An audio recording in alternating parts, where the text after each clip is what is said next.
오늘 정말 많은 분들이 와주셔가지고 이 유전자가 이 기술에 대해서 어느 정도의 관심이 을 가지고 계시는지 짐작할 수 있는 것 같습니다. 그래서 최대한 빨리 좀 세미나를 진행할 수 있도록 하겠습니다. 그래서 최대한 많은 이야기들이 좀 오늘 이루어지고 또 얻어 가실 수 있도록 제가 좀 준비하도록 하겠습니다.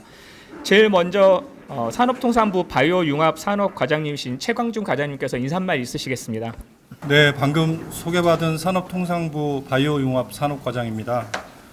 먼저 이 세미나 참석해 주신 분들 모두에게 감사하다는 말씀 드리고요. 세미나 준비해 주신 관계자분들께도 수고했다는 말씀 드리겠습니다. 아시겠지만 산업부는 이제 오늘 논의되는 이 기술을 포함해서 7개 관계부처와 함께 유전자 변형 생물체 관련해서 안전관리 업무를 수행하고 있습니다. 최근에 이제 바이오 신기술들이 굉장히 많이 이제 개발되고 발전하면서 법이나 정책이나 제도와 관련된 논의도 활발해지고 있는 것 같습니다. 제가 이 자리에 온 지 이제 한 2달 정도 됐는데요. 오늘 여러 전문가분들도 이해관계자분들 오셔서 좋은 말씀 많이 주신다고 해서 많이 배우고 또 들으려고 왔습니다. 이번 포럼뿐만 아니라 앞으로도 업계나 또 전문가분들이나 또 이해관계자분들 의견 많이 듣고 또 소통하려고 그렇게 생각하고 있습니다. 오늘 이 포럼 계기로 해서 여러분들과 많이 소통할 수 있기를 바라면서 많이 배우도록 하겠습니다. 감사합니다. 네, 오늘 발표자는 2분이시고요. 먼저 첫 번째로 유전자 교정작물 개발 동향 및 규제 관련 제안으로서 전남대학교 생명과학기술학부의 정영희 교수님 모시고 첫 번째 발표 듣도록 하겠습니다. 지금 이 슬라이드는 제가 학부 학생들 교재로도 많이 써요. 그래서 모든 생명체는 세포로 이루어져 있고 그 세포는 DNA가 있습니다. 그리고 이 DNA가 결국은 RNA로 전사가 되고 그 RNA에서 단백질이 되고 그래서 결국은 우리 생명체를 구성하고 생명 현상을 해요. 그런데 이 DNA가 그래서 그러니까 생물학 하시는 분들은 이 생명 현상의 중심 원리를 딱 저렇게 그림으로 표시를 하는데 그래서 딱 보면은 DNA 서열이 바뀌면 생명 현상이 바뀔 수 있다. 그래서 이런 DNA 연기 서열을 알지 못하던 그때부터 실은 그래서 이 DNA 연기 서열을 알기 전부터 우리는 변화된 것들을 찾았어요. 그래서 관해육종에서 보면 자연 상태에서 분리를 하거나 유전자원이라고 보통 표시를 하죠. 그 다음에 우리가 종간 혹은 종을 넘어서 교배를 하거나 그러니까 배수체 육종을 하거나 아니면 화학물질이나 방사선 동위원소를 써서 아주 광범위하게 변이를 일으키거나 그래서 이 서열을 바꿔서 생명 현상이 바꿔진다는 걸 알기 전부터 이런 행위들은 계속 이루어져 왔었어요. 그런데 이제 1970년에 뭐가 발견이 되냐면 미생물에서 제한 효소가 발견이 돼요. 이 제한 효소를 그 당시만 해도 가이라고 표시를 했어요. 그것도 유전자 가이. 그리고 이거를 가이라고 표시를 하고 이 DNA 조각을 이어주는 거를 라이게이즈라 그러는데 그거를 풀이라고 표시를 하고 그래서 이 가이로 자른 DNA랑 풀로 붙인 재조합 유전자 기술이 70년대부터 나오기 시작했고 그리고 첫 번째로 산업화돼서 나온 거가 인슐린이었어요. 이 인슐린은 그 당시에 대단한 혁명이었죠. 왜냐하면 그 전까지만 해도 당뇨 환자들이 얻을 수 있는 인슐린은 돼지 췌장에서 저렇게 뽑은 인슐린이었는데 그걸로는 거의 치료가 불가능했어요. 많은 수의 치료가 불가능했는데 어쨌든 이렇게 70년대부터 유전자 재조합 기술이 나오고 그리고 미생물, 식물, 동물의 GMO 기술들이 쓰이기 시작했습니다. 저 이거 2개를 두고 하기 너무 힘든데. 자, 그리고 여기 계신 대부분 청중들이 아마 GMO 중에 특히 GMO 식물에 관심이 많을 것 같은데 GMO 식물은 1990년대부터 시장에 나오기 시작했어요. 그리고 지금은 주요 곡물 여기 대두, 옥수수, 면화, 카놀라에서는 70% 이상, 많게는 96%가 지금 유통된 교역량의 그 90 몇 %까지가 GM 곡물이 유통이 되고 있습니다. 그리고 종자 시장을 보면은 결국은 규모가 530억 달러 종자 시장 규모에서 절반 정도가 GM 종자 시장이에요. 그런데 이렇게 그 GM 종자 시장도 아주 크게 형성이 됐는데 개발할 때 개발비가 너무 많이 들어요. 하나의 이벤트를 개발하는데 수백억 달러의 개발비가 들고 그 개발하는 기간도 10몇 년 이상이 걸려서 GM 작물을 개발해서 상용화할 때까지는 굉장히 많은 어려움이 있습니다. 그리고 그냥 이거는 일반 기업 수준으로는 좀 도달하기 어려워요. 매우 힘듭니다. 자본이 많이 투자가 돼야 돼서. 그래서 유럽에서 이런 이제 기술 용어가 나오기 시작했어요. 뭐냐면, 자, GM은 이제 외래에서 DNA를 집어넣는 기술을 그냥 그 얘기를 하고 있는데, 외래 유전 물질이 잔존하지 않고 정밀하게 그리고 빠르게 그리고 정확하게 할 수 있는 육종 기술이 뭐냐? 그리고 그 육종 기술을 우리가 새로운 육종 기술이라고 하자. 그래서 줄여서 MBT라고 얘기를 하기 시작했고, 그 MBT 기술에는 저렇게 여러 가지가 있습니다. 그리고 제가 저렇게 박스를 쳐놨는데 저게 유전자 교정 기술이에요. 그런데 이제 유전자 교정 기술에 대해서 그 정의를 제 나름대로 정해봤는데 그건 좀 나중에 설명을 드리고요. 여기 보면은 시스제네시스, 그 다음에 ODM, 그리고 유전자 가위. 여기 지금 실은 오늘 우리가 모인 게 유전자 가위 기술이라고 말을 하셨지만, 실은 유전자 가위 기술 말고도 유전자 교정을 할 수 있는 테크닉이 또 있어요. 그리고 제가 이걸 말씀을 드리는 거는 결국은 뭐 나중에 이진수 대표님도 발표를 하시겠지만, 다른 나라 법들이 어떤 기술을 사용했느냐가 아니고 그 기술로 만들어진 프로덕트가 뭐냐에 초점을 맞춰서 돌아가고 있거든요. 그래서 이 용어는 좀 설명을 드려야 될 것 같아요. 시스제네시스는 우리나라 말로 동종 기원이라 그래요. 그래서 사과의 병 저항성 유전자를 다른 사과 품종에 넣는다. 그리고 이런 행위는 교배로도 많이 일어나는 행위예요. 그래서 이거를 동종기원이라 하고요. 동종기원 같은 경우는 유전자 가위 기술이 아니고 다른 기술로도 만들 수 있어요. 그리고 유럽에서 ODM 기술도 쓰고 있어요. DNA 조각을 많이 넣어서 어떤 특정 유전자의 염기서열 변하게 하는 기술. 그리고 우리가 지금 오늘 주로 토의할 유전자 가위 기술까지 있는데, 실은 유전자 가위 기술도 지금 나온 기술은 아닙니다.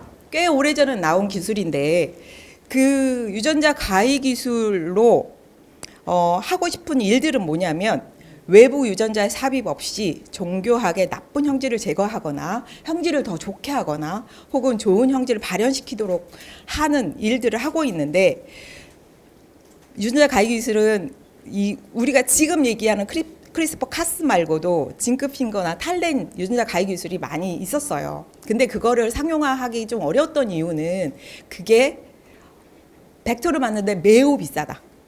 그리고 정확도가 떨어진다. 이런 것 때문에 잘 사용하지 않고 있다가, 지금은 크리스퍼 카스 같은 경우는 벡터 만드는데 뭐 몇만 원이면 돼요. 그리고 아주 기술 수준이 뛰어나지 않아도 만들 수 있어요. 그리고 또 하나가 뭐가 있냐면, 이 크리스퍼 카스 기술을 적용할 때 유전체가 완전히 해독되지 않은 작물이나 식물에는 적용하지 않습니다. 왜냐하면 굉장히 정교하다고 얘기를 했잖아요. 그러려면 그러니까 유전자 정보가 완전히 다 해독이 돼 있는 작물에 적용을 해야지 우리가 정확하게 그걸 타겟해갖고 그게 거기 어디를 자르는지, 그게 어떤 변화가 일어나는지 알 수 있거든요. 그래서 이 두 가지 기술이 맞물려서 지금 이렇게 딱 붐업된 거지, 지금 나온 기술은 아닙니다. 그리고 이제 SDN 1, 2, 3 그 다음에 그 염기 편집, 뭐 프라임 에디팅 이런 용어가 막 혼재돼서 사용되고 있어요. 근데 이거는요, 과학기술 쪽 용어예요. 법적 용어는 아니에요, 실은. 그래서 SDN1 같은 경우는 유전자 가위로 잘라요. 그러면 DNA가 잘리고 나서 우리 몸은 그거를 빨리 수선하려고 하는 기작이 작동을 하는데, 그 수선하려고 할 때 변이가 생기는 거예요. 돌연 변이가. 그게 우리 몸에서도 지금 계속 일어나고 있는 현상이에요. 그게 잘 아물어지면 돌연 변이가 안 일어나고 그냥 원상복귀가 되고, 거기에서 뮤테이션이 생기면 돌연 변이가 생기고, 우리가 그걸 골라내는 거예요. 그때 변이가 생겨요. 그리고 그런 것들은 옛날부터 관행육종에 많이 쓰고 있었어요. 그게 SDN1이고 SDN2, 3는 뭐냐면 유전자 조각을 집어넣어서 특정 부위에 집어넣어서 아미노산 서열을 한두 개로 바꾸는 거예요. 그리고 3 같은 경우는 유전자 단위로 크게 바꾸는 건데, 저거를 지금 뭐 1, 2, 3 이렇게 얘기를 하고 있지만 결국은 법에서는요, 그거보다는 정확하게 표적해서 돌연 변이를 일으켰느냐, 그리고 SDN3 같은 기술로 사과 유전자를 사과에 집어넣느냐, 아까 말하는 시스제네시스죠. 그런 것들을 했느냐, 뭐 이렇게 그 용어를 쓰지, 법에서는 저기 쓰는 데도 있긴 있어요. 그런데 살짝 저거는 과학기술 용어에 더 가깝다고 말씀을 드리겠습니다. 그리고 이 크리스퍼 카스를 그 개발한 그룹이 세 그룹이 있어요. 도드나 그룹, 그 다음에 팽장 그룹, 그 다음에 우리나라 김진수 교수님 그룹. 이렇게 해서 도드나는 유럽에서 특허를 딱 획득했고요. 그 다음에 팽장은 미국에서, 그리고 여기 툴젠 분들도 많이 오신 것 같아요. 툴젠은 유럽에서, 그리고 지금 미국에서 다시 싸움을 준비하고 있는 걸로 알고 있습니다. 그래서 여기 크리스퍼 카스의 원천 기술은 우리나라도 한몫하고 있다, 이렇게 말씀드릴 수 있겠습니다. 그리고 이제 우리 이제 지노մ 에디팅, 유전자 가위 기술이 GMO다, 뭐 GMO가 아니다, 이런 논란을 계속 얘기를 하시는데, 제가 이 그림들은 아마 여기 많이 보신 분들도 있을 것 같은데, 세 가지로 이렇게 구분을 지어가지고 항상 다닙니다.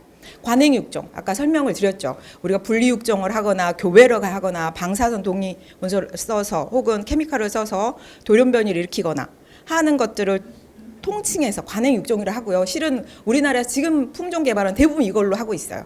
그리고 두 번째는 GMO, 외래 유전자를 삽입시켜서 그 유전자가 남아 있는 것들. 그리고 유전자 교정은 제가 아까 말씀드렸죠. 그 용어에 대해서 다시 한번 설명을 드리겠다고. 유전자 가위로요, 유전자를 집어넣을 때 여러 가지 방법이 있어요. 지구상에 존재하지 않는 DNA 서열을 넣을 수도 있고, 미생물의 유전자를 식물에 넣을 수도 있고. 그런데 우리가 그거를 유전자 교정, 그래서 그것까지 제외시켜 달라고 얘기를 하는 건 아니고요. 지금 우리가 말하는 유전자 교정 기술이 뭐냐면 자연적으로 일어날 수 있는 돌연 변이 수준, 그리고 관행육종으로도 만들어질 수 있는 수준, 요렇게 해서 우리가 계속 써왔던 그 육종에서 쉽게 정확하게 할 수 있는 그런 것만 빼서, 그러니까 결과를 보자는 거죠. 그것만 지금 유전자 교정 기술로 얘기를 하자 하고 말씀을 드리는 겁니다. 그래서 그 베이스로 그러면 GMO랑 유전자 교정이 어떻게 다른가? 그래서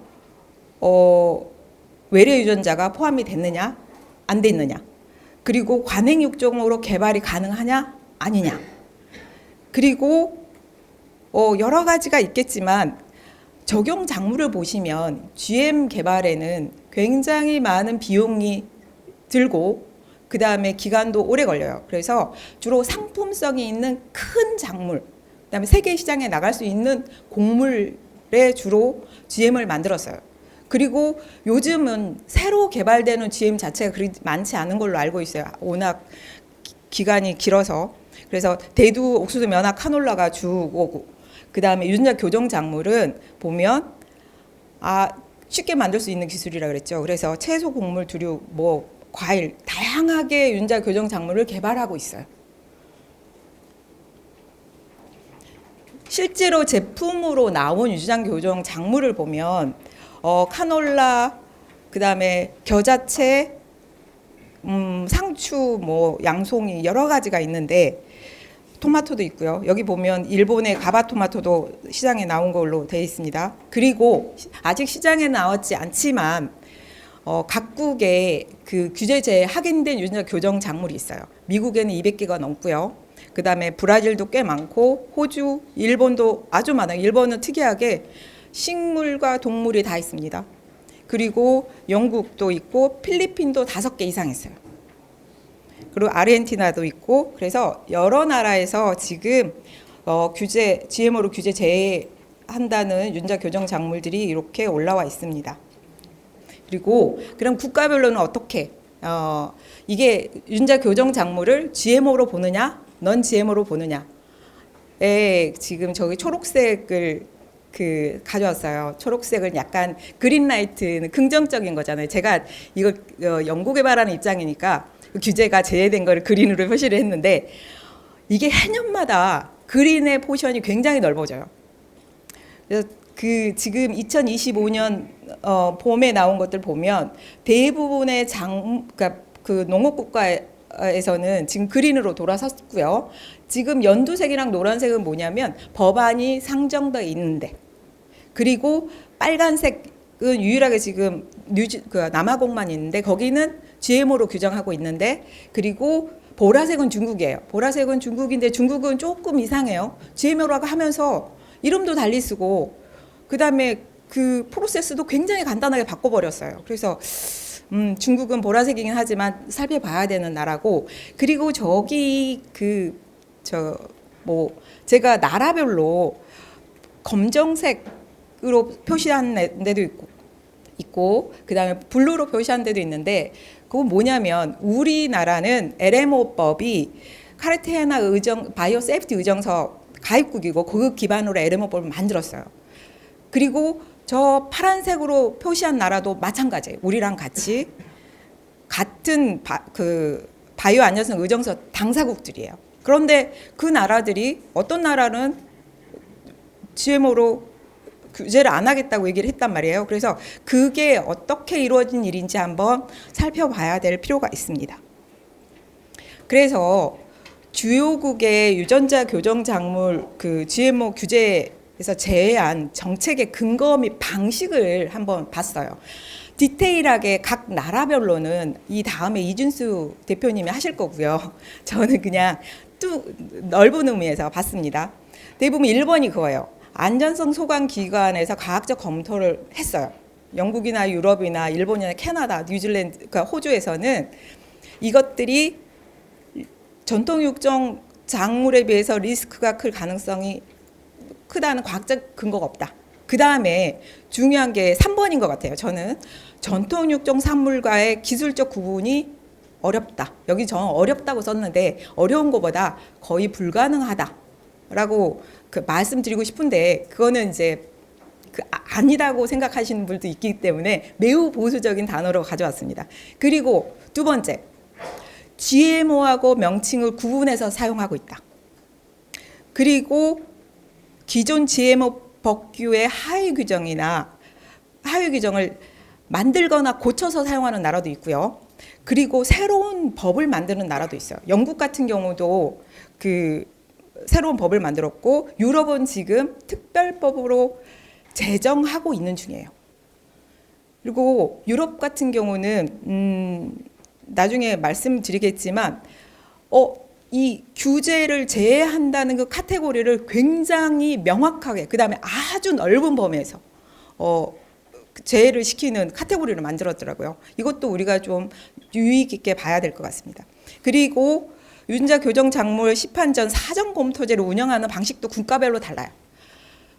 미국 같은 경우는 미국 USDA 같은 경우는 희망자에 한해서 서면 확인을 받는데, 그 전까지 시큐어룰로 이거를 관리를 했어요. 근데 시큐어룰이 2024년 12월에 스탑됐어요. 여러 가지 이유 때문에. 그리고 나서 이 사람들이 뭘 하고 있냐면 2025년부터는 그 전에 폐쇄했던 MI 레귤레이트 사이트를 다시 운영을 해요. 그래서 사전 검토를 하면서 굉장히 많이 이렇게 폭넓게 면제를 해주고 있는 것 같습니다.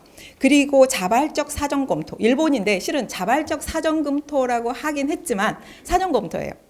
그래서 그 관계 부처에 자료를 내고 사전 검토를 한 다음에 거기서 고시를 해요. 이거 이런 것들 품목은 규제 제외하기로 했다. 이렇게. 그리고 의무적으로 하는 데는 유럽연합은 지금 특별법 제정하고 있는데 거기다가 의무적으로 해야 된다고 했고요. 미국 EPA도 의무적으로 하고 있습니다. 하지만 거기는 이제 규제 면제 유형 해당 여부를 판정을 하는 것 같아요. 자, 그리고 명칭 나왔습니다. 명칭이요. 유럽연합에서는 GMO는 GMO라고 불러요. 그런데 유전자 교정에서 유전자 교정이 들어갈 수 있는 그 한 카테고리를 NGT라고 이름을 붙이고 있고, 영국은 프리사이즌 브리딩, 그 다음에 일본은 게놈 편집, 그 다음에 중국은 GMO로 본다 그랬잖아요. 근데 GMO로 보면서도 특별하게 그 지놈 에디팅으로 하는 것들을 기인 편집, 저 잘 읽을지는 몰라요. 누가 이제 알려주셔서 이렇게 했는데 기인 편집이라고 부르고 있어요. 그러니까 전기인에 비해서 완전히 다른 용어를 쓰고 있다는 걸 알 수 있고요. 그리고 한국은 그 유전자 교정 관련해서 두 번의 그 법이 제안이 됐는데 21대 국회에서는 유전자 변형 생물체로 그대로, 그 다음에 22대 국회에서는 올라와 있는 안은 유전자 교정 생물체로 올라와 있습니다. 그리고 유럽안은 지금 제안을 해서 저렇게 그 3자 협상까지 올라와 있는데 이 법은 제가 얘기를 안 하겠습니다. 특별법이라고 말씀을 드렸고요. 죄송해요. 제가 이거를 해석을 해갖고 와야 되는데 그냥 누군가 발표를 하실 것 같아서 그냥 왔더니 없더라고요. 그래서 간단하게 소개시켜 드리면 이런 거예요. 아까 말씀드린 SD1 기준에 해당되는 게 1번이에요. 그렇게 해서 유전자 가위로 잘라서 새로 이어질 때 생기는 어떤 치안이나 삽입 뭐는 상관없고, 그리고 나서 없어지는 딜리션도 삽입 상관이 없고, 세 번째가 뭐냐면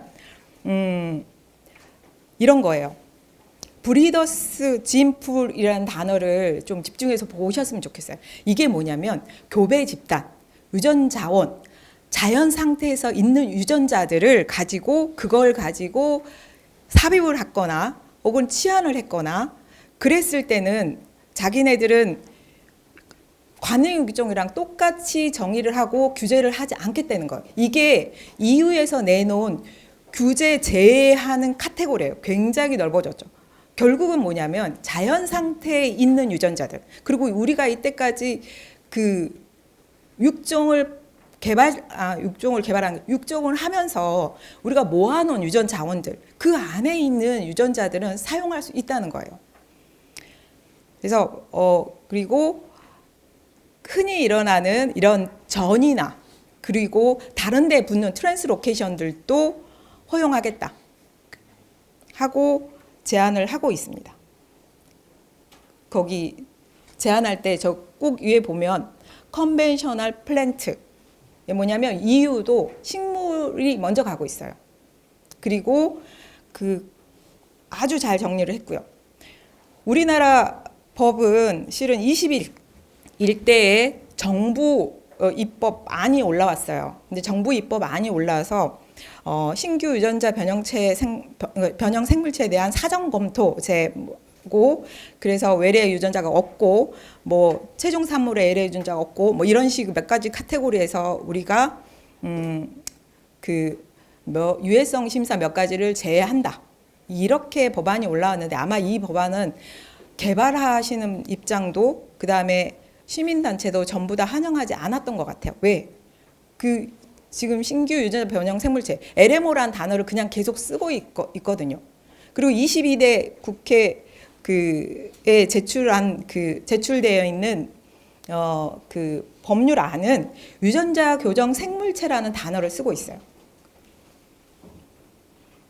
자, 그래서 연구 개발하는 연구자 입장에서 정책 수립에 대한 제언을 좀, 그러니까 희망사항이에요.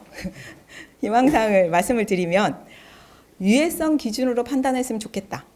우리가 어떤 기술을 사용한다 그래서 그 기술에서 사용해서 나온 프로덕트가 관행육종이랑 똑같으면 그거를 규제를 해야 되나? 기술 전반에 대해서 규제 제외가 아니고요. 그렇게 해서 나오는 산물이 관행육종으로 나온 산물이랑 똑같을 때는 그거 어떻게 규제를 할 수 있을까? 그리고 그 규제가 옳은가? 그리고 또 하나 두 번째 정책 수립의 적식성이에요. 식물하는 사람들이 아마 제일 많이 지금 저 기술을 해갖고 뭔가를 초과하고 있습니다. 일들을 할 건데 그래서 미국, 호주, 남미 이런 데서를 보면 선제적으로 대응하는 게 꽤 있어요. 호주 같은 경우는 아주 안전한 SDN1은 그냥 무조건 푼다 이렇게 얘기를 했고 미국도 처음에 시큐어를 플랜트만 식물만 했어요. 그 이유도 지금 식물만 가고 있고 그리고 푸드 세이프티보다는 지금 당장 만들어진 종자들을 어떻게 환경에 내보냈을 때 잘 적응하고 사는지부터를 봐야 돼서 보통 농업이나 환경 관련 레귤레이션 먼저 만들거든요. 근데 우리는 지금 그것들이 좀 많이 이제 안 돼 있으니까 연구하는 입장에서는 좀 답답한 것 같아요. 그리고 국제적인 조화도 되게 중요한 것 같은데 정부 의견을 그러니까 22대 그 의원 발의된 그 법안에 대해서 정부가 7개 부처에서 6개 부처가 반대를 하고 7개 그 산자부는 의견을 안 내셨어요. 아마 주무부처에서 의견을 따로 안 내신 것 같은데 정부 의견은 이렇습니다. LMO 정의는 카르타헤나 바이오 안전성 의정서에 따르고 이에 의해 유전자 교정 식물이 LMO라고 해석된다. 그렇지만 보셔야 될 게 우리와 같이 의정서 당사국이 일본이나 영국 등이 그 해석을 달리하고 있거든요. 그랬을 때는 의정서 당사국 여부와 관계없이 결과물이 전통 육종으로 만들어질 수 있는 유전자 교정 작물에 대해서는 LMO 규제에서 제외한다는 게 그러니까 많은 국가에서 그걸 채택을 하고 있어요. 이게 살펴봐야 될 꼭지인 것 같아요. 네, 그리고 하나 제가 빼먹고 갔네요. 우리나라는 지금 유전자 교정 관련 법이 만들어지기 전까지는 개발된 모든 유전자 교정 작물은 LMO로 취급을 받고 그 법에 컨트롤 받고 있습니다. 굉장히 타이트하게 받고 있는데 그래서 어디까지 이게 우리한테 영향을 미치냐면 그렇게 해서 개발된 것들을 품종으로 등록하거나 종자로 기탁할 수 없어요. 이게 지금은 개발이 1, 2년 늦어진다가 아니고 길게 보셔야 돼요. 우리 종자에 우리 자원을 가지고 만든 것들도 기탁도 못하고 그거에 대한 지적 재산권도 요구할 수 없어요. 그리고 그렇게 해서 실험실로 딱 가지고 있는 그런 종자들은 몇 년 있다가 그 사람이 은퇴를 하거나 그러면 사장될 수밖에 없어요. 이게 저는 굉장히 안타까운 일이라고 생각합니다. 네, 발표 마치겠습니다.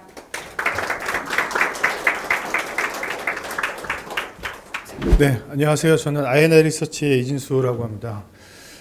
주로 생명과학 관련된 법제도를 연구하고 있고, 특히 LMO, GMO 관련된 법령이나 특히 NGT 기술과 관련된 제도를 계속 연구해 왔습니다. 교수님께서 기술에 대한 특성이나 이런 것들은 너무 잘 설명해 주셨기 때문에 저는 우리나라의 규제 동향 그리고 국제적인 규제 동향에 대해서 주로 설명을 좀 드리고자 합니다.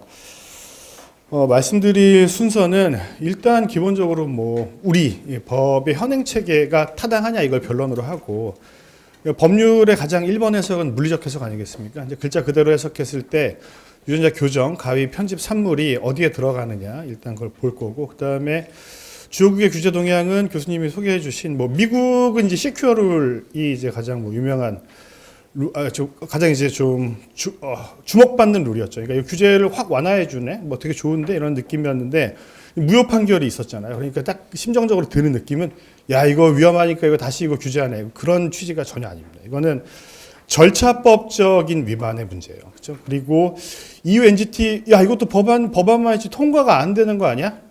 이건 다른 이유가 또 있습니다. 그러니까 왜 3자 협상이 늦어지고 있는지에 대해서 말씀드릴 거고, 일본은 야 이런 뭐 법을 규제를 확 완화했네. 근데 일본은 그 규제 체계가 우리랑 좀 다른데요.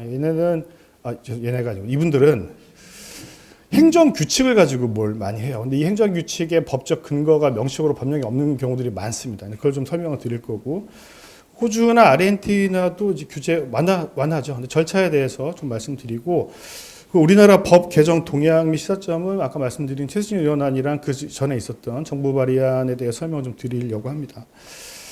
네, 요거는 뭐 다 잘 설명해 주셨지만 제가 이제 말씀드리고자 하는 거는, 일전에 그런 질문을 제가 받은 적이 있는데, 저는 뭐 이제 과학자는 아닙니다만 전통 육정의 시간적 기술적 한계를 획기적으로 개선한다.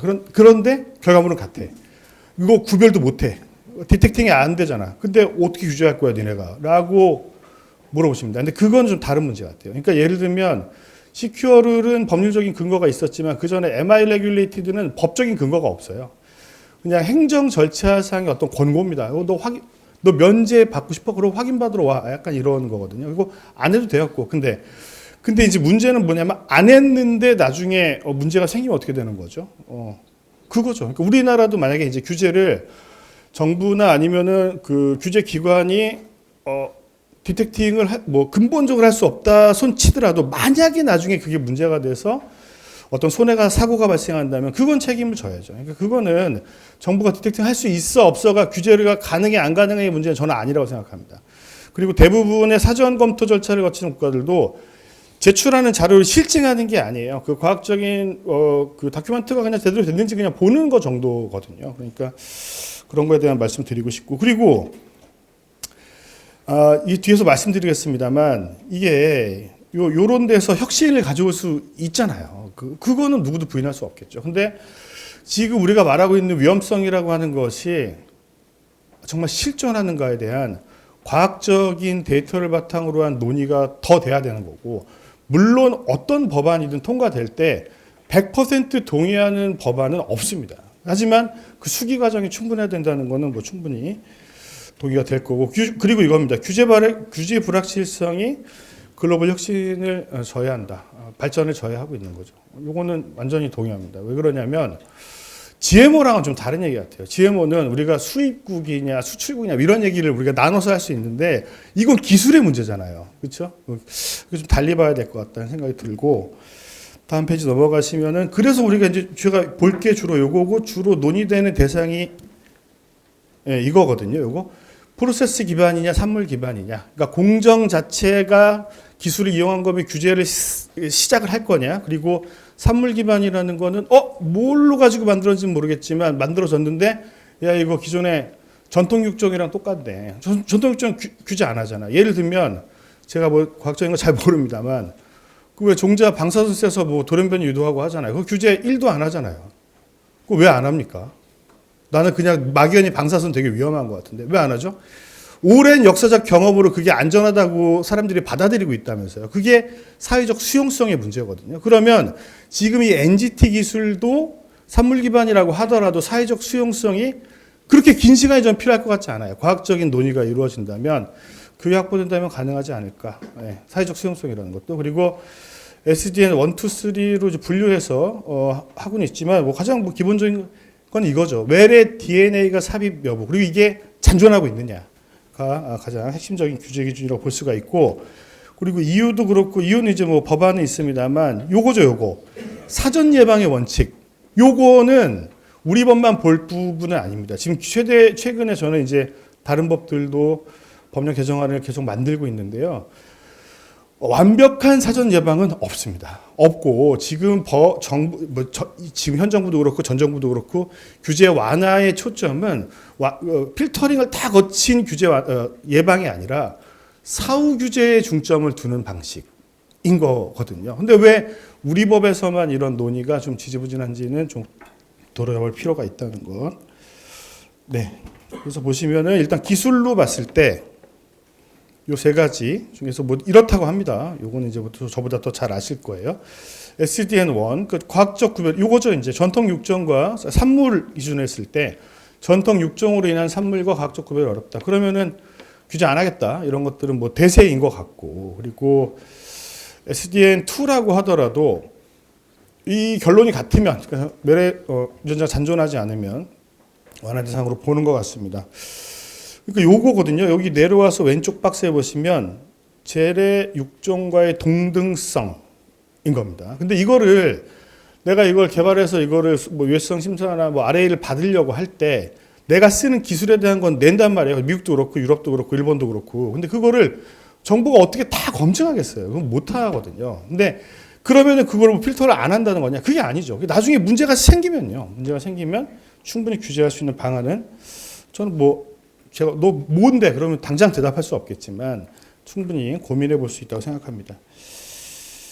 그러니까 여기 보시면 산물의 특성, 무효화 전에요. 시큐어리이 있을 때도 산물의 특성, 위해성 기반한 규제 면제 체계. 이 기술에 대한 걸 받아요. 그 실험 데이터나 이런 걸 받습니다.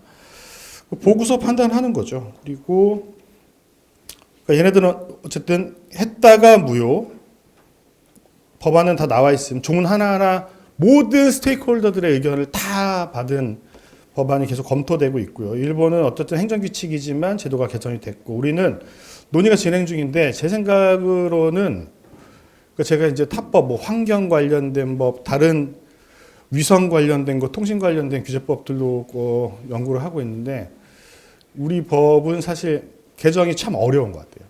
제가 알고 있는 법률 중에 이 LMO법의 개정이 매우 어렵다. 이거는 이제 이해관계가 많기 때문인 거죠. 그죠? 그 전파법 이런 거는 개정이 비교적 수월하거든요. 비교적 수월한데 너무 오래됐다. 우리 논의가 정리될 때가 됐다는 거죠. 자, 그 다음에 이제 말씀드리고 싶은 거는 어쨌든 우리 법은 이 의정서 이행 법률이니까 의정서 해석에 좀 충실해야 되는데 현대 생명공학 기술을 어떻게 정의하고 있느냐예요. 근데 이건 당연히 저는 포괄적 해석이라고 봅니다. 현대 생명공학 기술을 어떻게 다 열 거예요. 우리 법에도 뭐뭐뭐 등, 예를 들어서 일반적인 법률에 뭐뭐 등 하고 어떤 단어가 명시되었을 때 그걸 예시적 열거라고 하거든요. 예시적 열거는 이 단어를 해석하기 위한 기준이 되는 것 뿐입니다. 그러니까 현대 생명공학 기술은 전부 다 이제 그 포괄적으로 해석이 돼야 되고, 전통 육종이 아니면 일단 현대 생명공학, 지금 우리 법을 말씀드리는 겁니다. 의정서도 그렇고, 그러면 일단 규제에서 생긴 건 맞죠. 근데 그게 타당하냐 여부는 뭐 다시 검토를 해봐야 될 겁니다. 그리고 뭐 저뿐만이 아니라 뭐 브리핑을 봐도 그렇고, 그리고 제 주변에 이것과 관련해서 논의를 했던, 그러니까 LMO에 관련된 지식이 전혀 없는 변호사님들도 물리적 해석에 따를 때는 뭐 지금 어쩔 수 없지 않나 이렇게 보고 있는 게 대세인 것 같아요. 제가 다른 의견 제시하시는 뭐 변호사님들도 봤는데 그분들이 이제 어떤 착각에 기인하는 거냐면은, 예를 들면은 편집 기술로 뭘 딜리트했다. 그러면은 새로 뭐 안 들어간 거 아니야? 그거 자체에 대한 약간 오해가 있기 때문에 뭐 그런 착각을 하시는 것 같아요. 제가 봤을 때는. 어찌됐건 이 어느 정도 지식이 있는 분들은 다 그렇게 보고 있는 것 같고요. 그럼 양자의 문제가 뭐냐? 공정기반 규제는 타전 예방의 원칙에 충실하다. 근데 이게 가능한가에 대한 의문이 좀 있다는 거죠. 특히 우리 분야 같은 것은. 그래서 문제는 뭐냐? 규제 불확실성이 증대한다. 이거 개발을 어떻게 해요, 우리나라에서? 죄송합니다. 그러니까 연구 개발자 선생님들의 마음에 빙의한다면 그렇다는 거죠. 이거 하면, 이거 어차피 해봐야 된다고 하더라도 LMO 딱지 붙이고 나오는데 이걸 내가 왜 하고 있어? 이런 생각이 드시지 않겠습니까? 그러면 해외에 가서 하시겠죠. 그러지 않을까요? 근데 산물 기반 규제는 과학적 위해도에 비례해서 규제를 적용한다. 근데 이런 법은 최근에 되게 많아요. 그러니까 어떤 위해성에 대한 뭐 동의가 100% 있기는 다 어렵겠죠. 그건 다 기본적인 전제로 깔고 가는 겁니다. 근데 어느 정도 차등화할 수 있다면 규제를 절차를 일부 간소화하거나 면제해 주는 게 왜 문제죠? 문제는 안 될 겁니다. 다만 그거에 동의를 해야죠. 사람들이 어느 정도. 그렇죠? 근데 과학적 명확성이 요구된다. 근데 이 과학적 명확성이라는 게 아무리 데이터로 입증이 돼도 그게 난 싫다니까 하시는 분들도 있을 수 있죠. 근데 그 논의 과정이 충분해야 된다는 건 미국 판례를 가지고 제가 좀 말씀드리려고 합니다. 네, 그래서 이유는 지금 LMO 규제는 기존 GMO랑 NGT2 상물은 적용이 되는 거고, 이것도 논의가 있는 걸로 알고 있습니다. NGT1은 규제가 이제 완화되는 것이 맞는데 이게 20개잖아요. 근데 20개가 맞냐? 이런 논의도 있는 것으로 알고 있고, 그리고 미국은 시큐어룰이라는 게 MI 레귤레이티드, 그러니까 에어룰이었을 때보다는 뭐 훨씬 더 정치되어 있지만 어찌됐건 법령상 명시한 근거를 가져온 것이죠. 그래서 이게 무효 판결이 있었기 때문에 상고를 안 했어요. 안 하고 그냥 무효 판결을 받아들였고 USDA에서. 그래서 이 MI 레귤레이티드로 다시 회귀했죠. 그리고 일본은 어쨌건 이렇게 되어 있고, 그리고 호주, 아르헨티나도 3월 중심의 규제 완화로 도입된 것으로 알고 있습니다. 자, 그러면 위험도 기반의 규제 정책을 가지고 있는 나라들의 시사점은 뭐냐? 국제적 동향이 과학적 근거 중심의 규제를 확대하고 있다는 거예요. 그러니까 만약에 어느 정도 실증적인 것으로 입증이 된다면 규제를 안 할 이유가, 규제 완화를 안 할 이유가 없다고 저는 생각이 되고, 그리고 이제 중요한 것은 사회적 수용성과 규제 간의 균형성입니다. 그러니까 뭐 안전 규제를 할 거냐 아니면 완화를 할 거냐에 대해서 서로 다른 의견을 가지고 있는 당사자들 간의 사회적 수용성이 도출돼야 되는데, 그건 말씀드린 것처럼 합의가 아니라는 겁니다. 저는 수기 과정이 충분했냐, 정부는 입법 과정에서 그 모든 반대 의견을 다 검토했냐가 가장 중요하다는 거죠.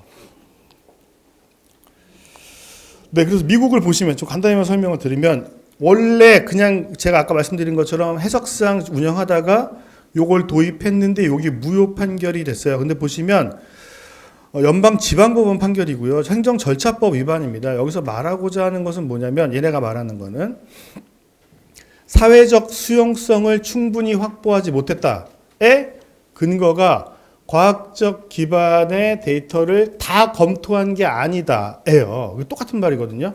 뭐냐면 판결문을 보면 예를 들어서 제 숫자가 정확히 기억이 안 납니다. 예를 들어서 500개의 이제 의견이 올라왔어요. 근데 너네는 250개만 답변했는데 그게 문제가 된 겁니다. 몇 년 전 보고서는 검토 안 했는데 그게 문제가 된 거라고요. 그러니까 만약에 저는 USDA가 동일한 절차를 다시 반복해서 똑같은 법을 만들면 그때는 위법하지 않을 가능성이 굉장히 크다고 봅니다. 네, 요거는 시큐어룰은 법률적 CFR의 그 근거가 있기 때문에 확인을 꼭 받았어야 되는 거고요.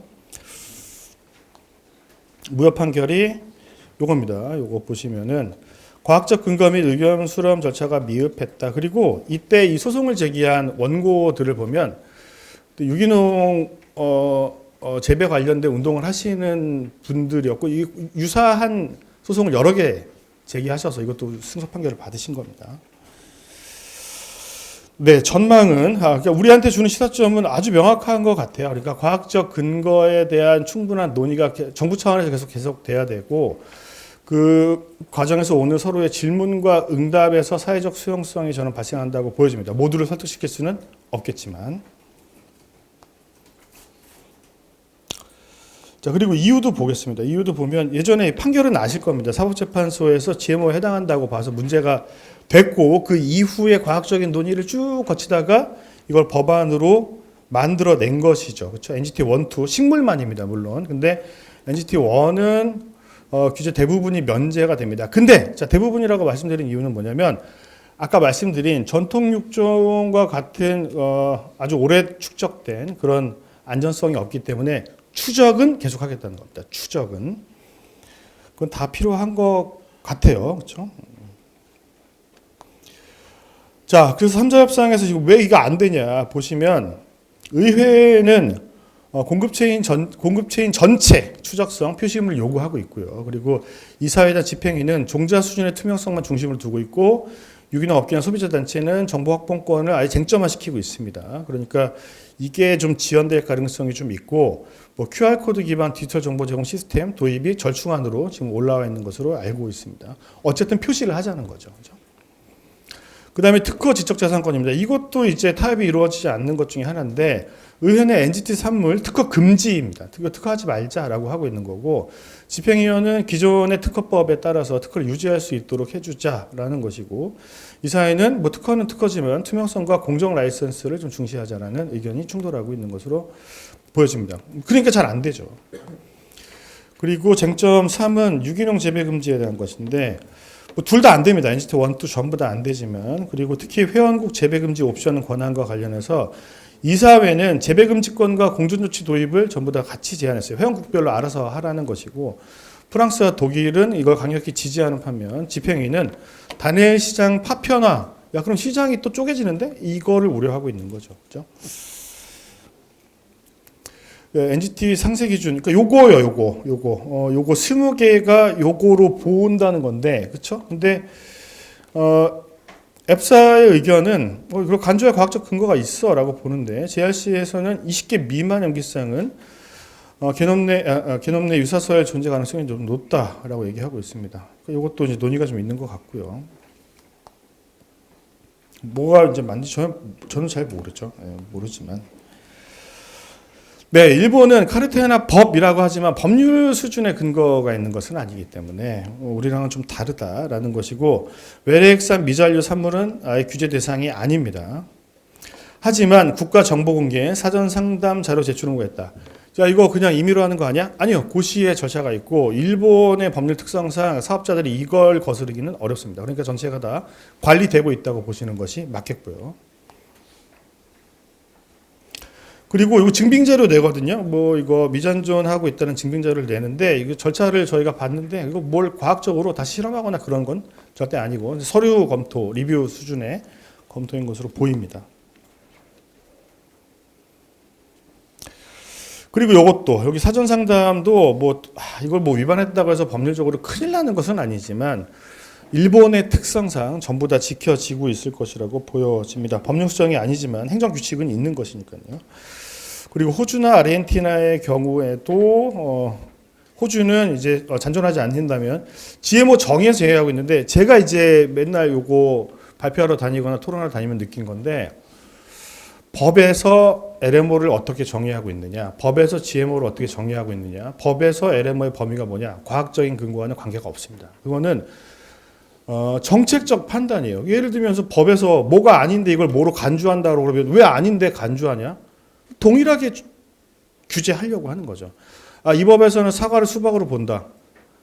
사과 수박 아니잖아요. 근데 그렇게 하는 이유는 규제를 똑같이 하겠다는 것뿐인 거지 과학적으로 얘네가 동일하다고 말하는 취지는 아니니까 그런 것에 우리가 너무 집착할 필요는 없다고 생각합니다. 근데 물론 지금은 아예 정의가 들어가 있고 LMO에 라벨이 붙는 것이 문제라고 생각한다면 새로운 정의를 만들어내는 것을 고민할 필요는 있겠다라는 것이고요. 뉴질랜드도 유전자 잔존 여부를 기준으로 판단하고 있는 것으로 보여집니다. 자, 요거는 이제 한번 읽어보시면 되겠습니다. 우리는 이때 법안이 폐기가 됐고 그 다음에 이제 제가 파악하기로는 이제 관련 있는 법안들이 올라왔는데 요거를 비교를 해서 보시면은 이게 싫으신 거죠. 산자부 개정안, 정부 발의안이 LMO 규칙틀을 유지하면서 위해성 심사만 빼주는 거거든요. LMO가 맞아. 근데 위해성 심사 이게 제일 빡세다며 이거 빼줄게 이거거든요. 그럼 뭐 하냐고 LMO인데 이게 싫으신 거잖아요. 그렇게 보는 거죠. 그렇죠.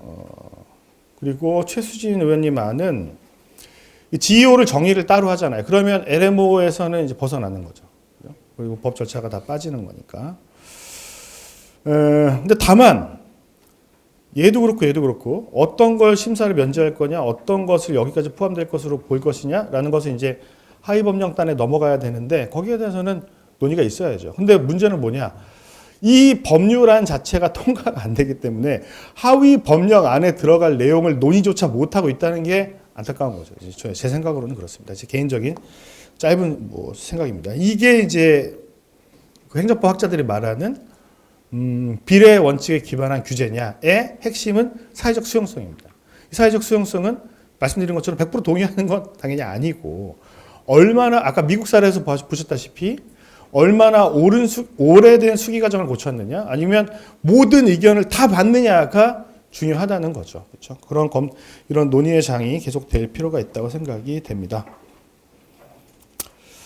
저는 이렇게 했으면 좋겠어요. 제가 이제 잘 모르지만 만약에 위해도를 나눌 수가 있다면 다 똑같이 규제하는 건 아니 하다못해 예를 들어서 의약품도 허가받아야 되잖아요. 약품 개발 허가를 받아야 되는데 어떤 것들은 허가 절차가 완화되는 애들이 있죠. 신속 심사하는 경우들도 있고. 근데 우리 법은 하나도 없잖아요. 그런 거. 그 논의는 해볼 수 있죠. 그게 과학적으로 타당한지는 과학자들이 논의를 해봐야 되는 거고. 근데 다만 사람들이 불안해하잖아. 얘가 먹으면 죽는 거 아니야? 나 싫은데? 뭐를 어떻게 한다고? 가위? 막 되게 두려워하잖아요. 그러니까 정보를 공유하고 공개하는 거 그거 왜 안 돼? 그러니까 그거를 정부를 못 믿겠다고 하시면 그걸 곤란해요. 그거는 나는 재판 싫어. 나는 이제 사법부 못 믿어. 그거랑 똑같은 얘기예요. 정부에 제출한 정보가 어떻게 보관되는지 불안해서 난 못 내겠다?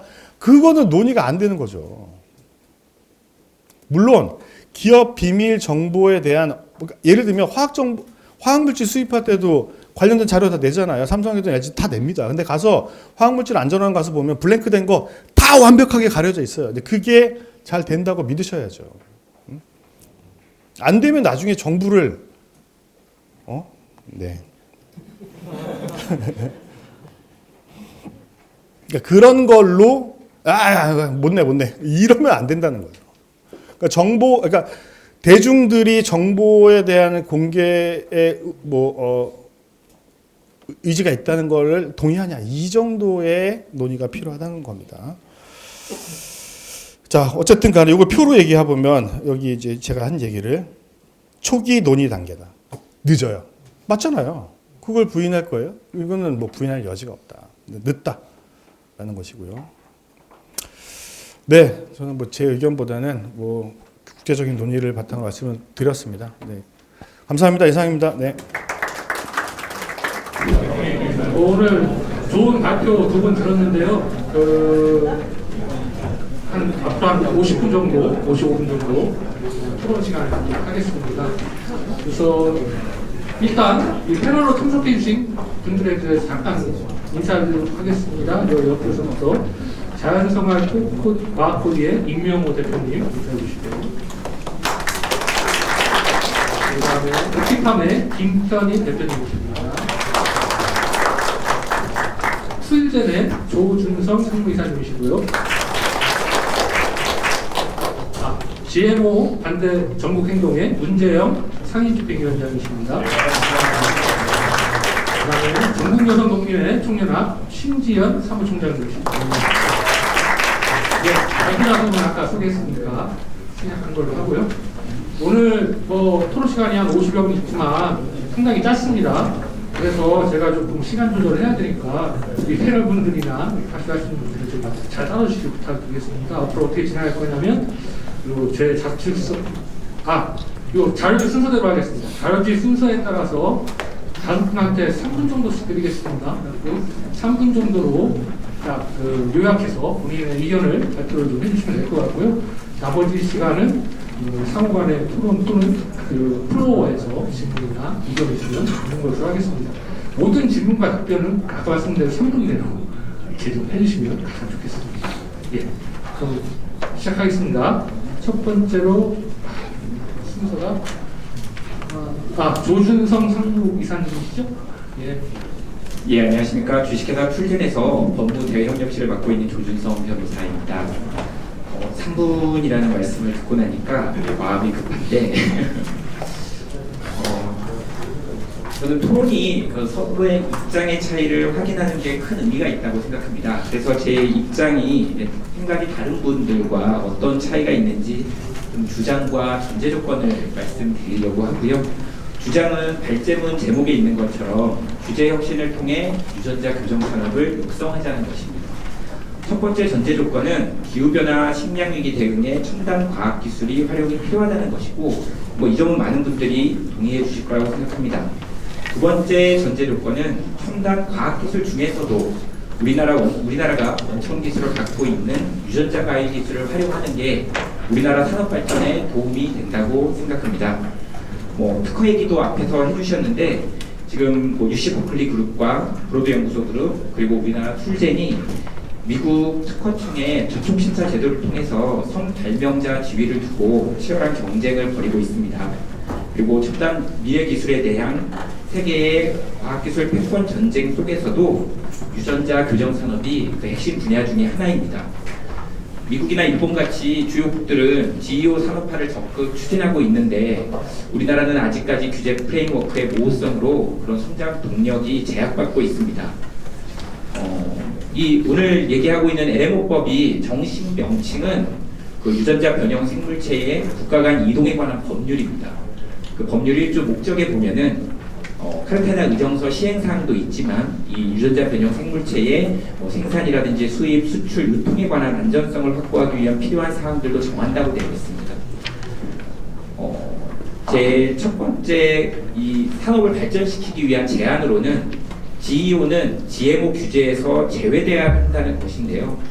제 발제문에 그림이 나와 있습니다. 한번 봐주시면 21년에 산업부가 입법 예고한 LMO법 개정안에 대해서 국제종자협회 등 국제사회의 의견은 GEO를 GMO로 간주하는 것은 국제사회 정책에 일치하지 않는다고 얘기합니다.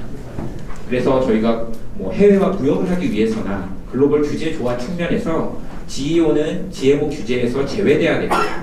두 개는 구분이 돼야 됩니다. 우리나라하고 동일하게 카르타나 의정서에 가입되는 일본의 사례를 보더라도 저희가 알 수 있을 것 같습니다. 그래서 저는 지금 현재 국회에 계류 중인 최수진 의원 안에 있는 GEO 정의 신설에 대해서 찬성하는 바입니다. 두 번째 제안은 사전검토제가 위해성 심사처럼 운영된다면 국제 분쟁 우려가 있고 산업적 실효성도 없다는 것입니다. 그 발제문 그림에 있는 국제사회 의견을 봐도 사전검토는 이게 GEO인지 확인하는 절차여야지 위해성 심사 절차가 추가되는 효과가 되면 안 된다고 얘기하고 있고, 만약에 그렇게 되면 무역 파트너 간의 무역 분쟁이 야기될 수 있다고 경고하고 있습니다. 우리나라 산업 측면에서만 보더라도 사전검토제가 위해성 심사처럼 운영된다면 수년간의 시간과 수십억의 비용이 소요될 것이고, 그렇게 되면은 규제 혁신이 전혀 산업적 실효성이 없을 것입니다. 특히나 우리나라는 그동안 위해성 심사가 까다로워서 국내 기술로 개발된 GMO 종자가 승인된 사례도 하나도 없지만 해외에서 수입하는 GMO 곡물은 약 1000만 톤 가까이 되고 있습니다. 마지막으로 규제 혁신을 통해 신산업을 육성한 사례로 화장품 산업을 좀 예를 들고 싶습니다. 화장품 산업 초기에는 약사법에 근거돼서 규제되고 있었습니다. 2000년에 화장품법이 약사법에서 분리 제정되면서 화장품 제조업이 허가제에서 신고제로 전환되었고, 중소기업들의 시장 진입 장벽이 현저히 낮아졌습니다. 더 나아가 2012년 개정에서는 기존의 개별 원료 허가 방식에서 사용 금지 원료만 지정하는 네거티브 규제 방식으로 전환되는 규제 혁신이 이루어졌고요. 그러면서 화장품 산업이 폭발적으로 성장해서 지금은 2012년에 10억 달러였던 수출액이 24년에는 100억 달러, 15조로 10배 이상 증가하는 효과를 보였습니다. 다만 현재 우리나라 LMO법은 과학기술을 육성하기는커녕 산업발전을 저해하는 요소로 작용하고 있습니다. 하지만 아직 기회는 남아있다고 생각합니다. 우리나라 유전자 가입 기술은 이미 세계 최고 수준에 도달해 있고, 그런 규제 혁신이 뒷받침된다면 K-뷰티와 같이 K-농업이 세계 최고 수준으로 발전할 수 있는 잠재력을 보호하고 있다고 판단합니다. 마지막으로 정책 결정 원칙에 사전 예방주의 원칙 말씀 많이 주셨는데요. 그 외에도 사후 대응주의 원칙이나 비용 편익 분석 원칙 같은 다양한 원칙들이 있습니다. 사후 대응주의 원칙에 따라 위험이 실제로 발생하는 경우 대응하는 접근 방식도 있고, 비용 편익 분석 원칙에 따라 막는 것이 이득일 때만 위험을 막을 수도 있습니다. 어떤 원칙을 적용할지는 사안의 성격이나 국가적 가치, 그리고 정책 결정권자의 판단에 달려 있습니다. 산업적 관점에서 우리가 GMO를 규제하는 동안 외국 기업의 기술에만 의존하게 되었고, 진정한 기술 독점은 외부로부터 오게 되었습니다. 우리 고유의 기술력과 산업을 육성해야만 농민들의 진정한 선택권을 보장하고 기술 주권을 확보할 수 있다고 생각합니다. 감사합니다. 예, 감사합니다. 아주 잘 정리를 해주실 것 같습니다. 규제 투명화 또는 합리화 이런 것들이 신산업 육성, 특히 국내 산업 육성에 정말 도움이 될 것이라는 그런 말씀을 해주셨습니다. 다음으로는 옥티팜의 김혜연 대표님이신데요. 아마 주로 이제 가축을 많이 연구하시기 때문에 그쪽 유전자가 이쪽 기술이나 그쪽 분야 또 얘기도 오늘 주로 식물 얘기를 많이 했기 때문에 그에 대해서 많이 해주실 것 같습니다. 부탁드리겠습니다. 방금 소개받은 옥티팜 김현우입니다. 저희 회사는 유전자 관련된 업무를 하고 있어서 저희 회사가 지금 올해 아마 매출액이 한 230억 정도 나올 텐데, 저희는 거의 대부분 다 유전자 관련된 업무에서 매출이 발생하고 있거든요. 그 세계적으로 이런 GMO, LMO의 개발 현황은 제가 그 패널 자료에 정리해 놨거든요. 그중에서 대표적으로 좀 한 가지를 말씀드리면 전 세계적으로 돼지의 질병 중에서 굉장히 심각한 질병이 있어요. PRLS라고 하는 질병인데 이것 때문에 우리나라를 포함해서 전 세계적으로 약 한 20% 가까운 돼지들이 사망을 하거든요. 너무 심각한 문제잖아요. 우리나라만 하더라도 이 피해 규모가 한 2천억 정도 돼요. 그래서 2000년도 초반에 미국의 PIC라고 하는 큰 대기업이 있는데 이 대기업에서 이 바이러스에 걸리지 않는 돼지를 개발할 수 있는가 연구를 했고 성공했어요. 2012년도에 성공해서 2016년도에 모든 검증이 다 끝났거든요. 그런데 허가는 언제 났냐면 올해 6월 달에 허가가 났어요. 굉장히 오랫동안 검토를 했거든요. 그러니까 그 검토 과정 중에서 어떤 일이 있었냐면 이거 유전자 변형인데 이게 양돈장이나 이런 데서 키워지면 이거 이 유전자가 퍼뜨리거나 이러면 어떻게 되는 거야, 이런 반대가 엄청 많았죠. 근데 결과적으로 보면 이 동물은 있던 유전자에 그 CD163이라고 하는 유전자를 갖고 있는 유전자 중에서 도메인 5번만 딱 제거한 동물이지 다른 유전자가 전혀 들어가 있지 않거든요. 그래서 그런 부분들을 다 설득하고 이건 새로운 유전자가 들어간 동물이 아니다, GEO다, 이런 부분들을 설득해서 이제 우리가 IJ로 허가를 받은 이런 사례가 첫 번째가 있고요. 두 번째는 여기 계신 분들 관심 많으셔서 아실지 모르겠는데 돼지의 장기를 사람한테 이식하는 이종장기 연구가 거의 25년 동안 지금 이루어졌거든요.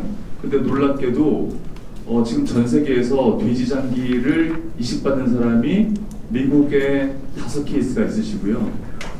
중국에 2케이스가 있어요. 그러면 어떻게 진행했냐? 미국에서는 이종장기 이 연구를 영장류 원숭이를 가지고 거의 20년을 했어요. 그런데 많은 사람들이 어떻게 돼지 장기를 사람한테 이식할 수 있어? 안전성이 보장돼 있어? 이 연구를 20년 동안 한 거예요. 2019년도에 그렇게 많이 수백 마리의 영장류 원숭이 시험을 했음에도 불구하고 반대가 심하니까 2019년도에 엘레바마에서 전 전문가들이 다 모여가지고 토론했어요. 도대체 어떻게 하면 이거를 시험해 볼 수 있을까? 굉장히 좋은 아이디어가 나왔죠. 죄송한 얘기지만 뇌사자한테 한번 이식해보자. 뇌사자한테 이식해서 이런 형질전환 돼지가 이상이 생기는지 안 생기는지 확인해보자.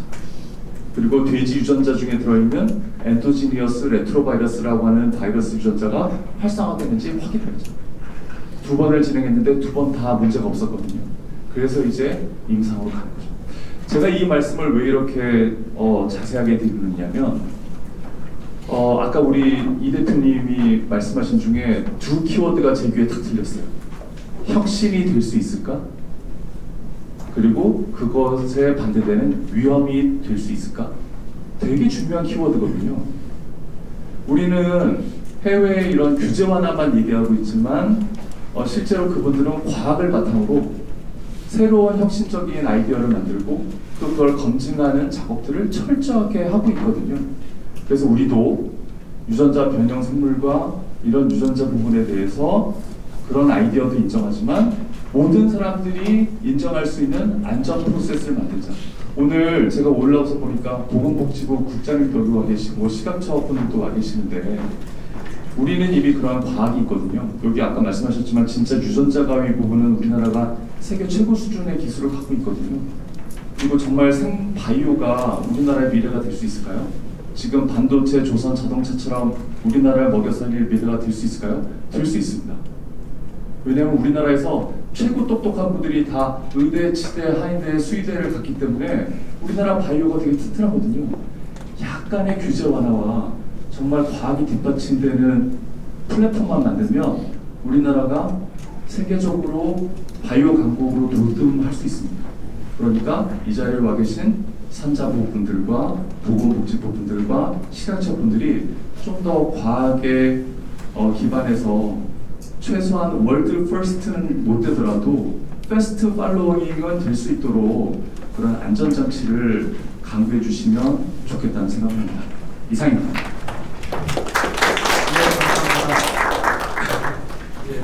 예, 핵심뿐만 아니라 안전 인프라 이런 게 확실히 중요하다 이런 말씀해 주신 것 같습니다.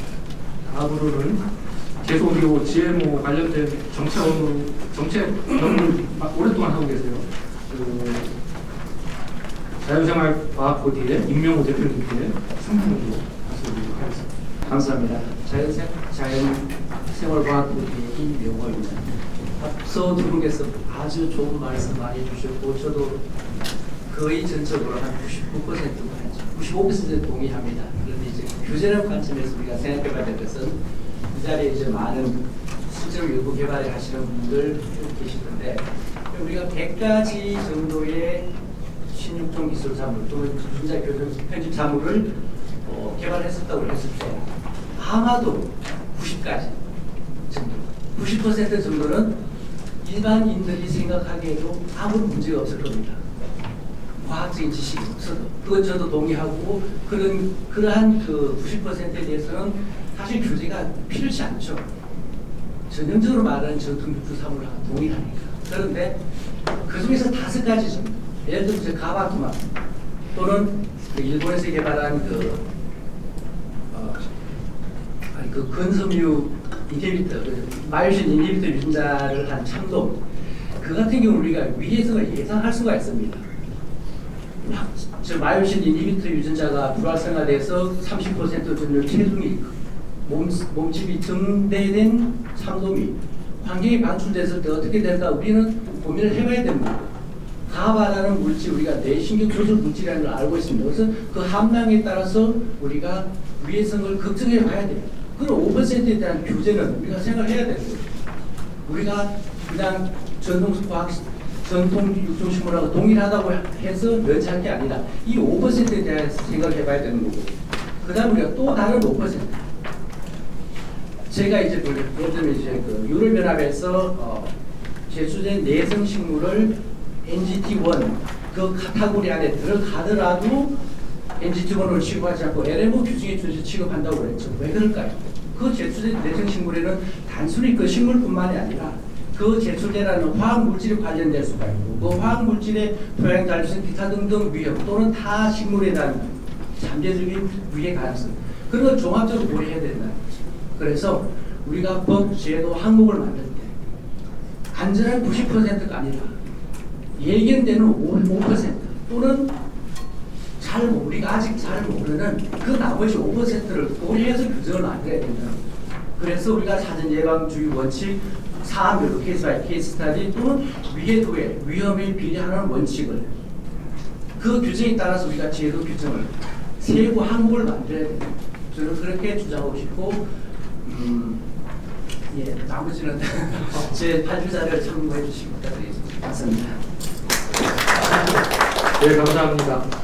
그 말씀하신 대로 또 기술의 그런 문제가 아니라 그 다양한 정말 우리가 원했던 형제 자체가 혹시 다른 문제를 일으킬 수도 있으니까 그거에 대해서 우리가 볼 수 있는 거 확실히 좀 보는 필요가 있다는 말씀을 좀 해주셨습니다. 세 분의 일단 발표를 들었고요. 이제 두 분 발표가 남았는데요. 첫 번째로 GMO 반대 전국 행동의 문재영 상임집행위원장님 3분 내로 말씀 부탁드리겠습니다.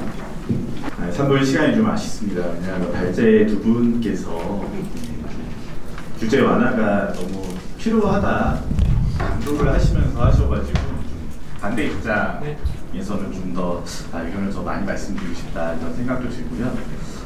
오늘 그 참석하신 분들 보니까 익숙하신 분들도 많이 계시네요. 대부분이 이제 이 유전자 가이나 GMO 관련 산업계나 학계에 종사하시는 분들이 많이 계신데 저는 이제 보통의 국민의 관점이 어떤지 한번 좀 제 이야기를 많이 좀 들어주시면 좋겠다 이렇게 생각이 듭니다.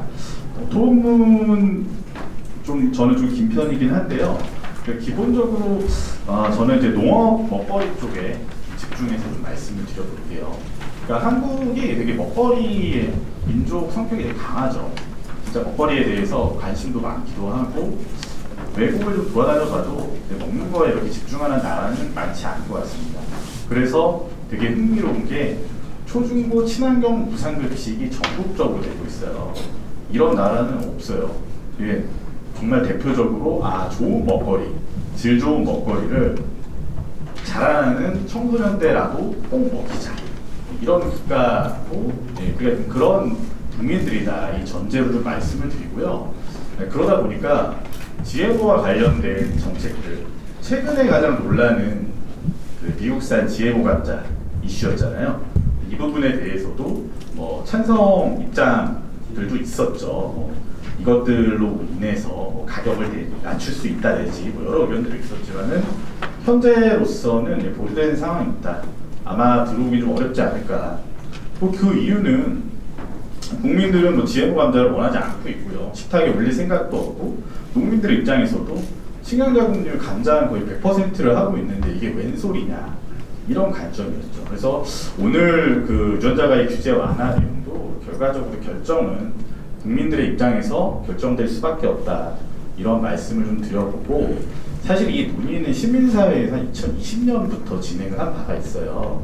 그래서 관련해서 저희 학습도 꽤 진행을 했고, 오늘 발제 자료에 설명도 돼 있지만은 각국의 상황도 보고 있습니다. 근데 오히려 나온 이야기들은 규제를 강화시켜야 되지 않냐, 이런 의견들이 되게 많이 나왔고, 연구비 부분에 대해서 문제 제기를 하자, 이런 의견들도 꽤 나옵니다. 연구비 부분은 이따 좀 후수를 하겠습니다.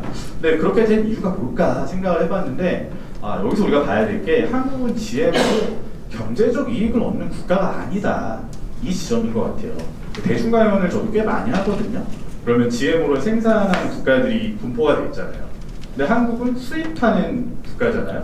그러다 보니까 규제를 푸는 게 왜 국민에게 이익이 되냐라는 문제를 많이 제기를 하고 계십니다.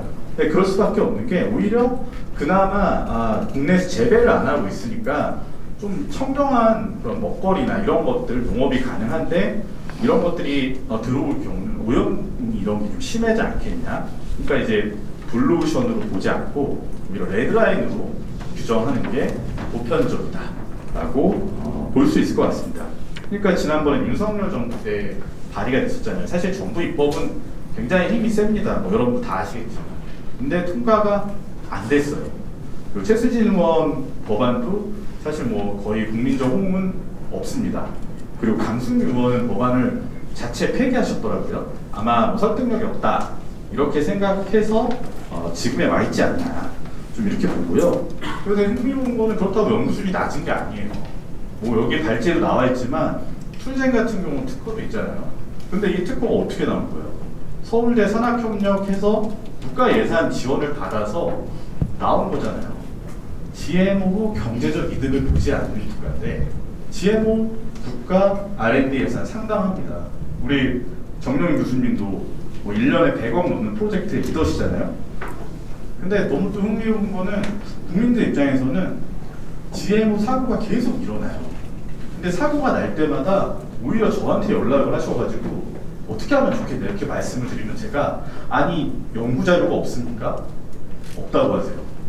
이런 실정이기 때문에 좀 우리한테는 이득이 있을까, 이런 의문이 들고, 이어서 국민들이 GMO 고르는 시각이 불안할 수밖에 없는 게 계속 문제가 발생을 하잖아요.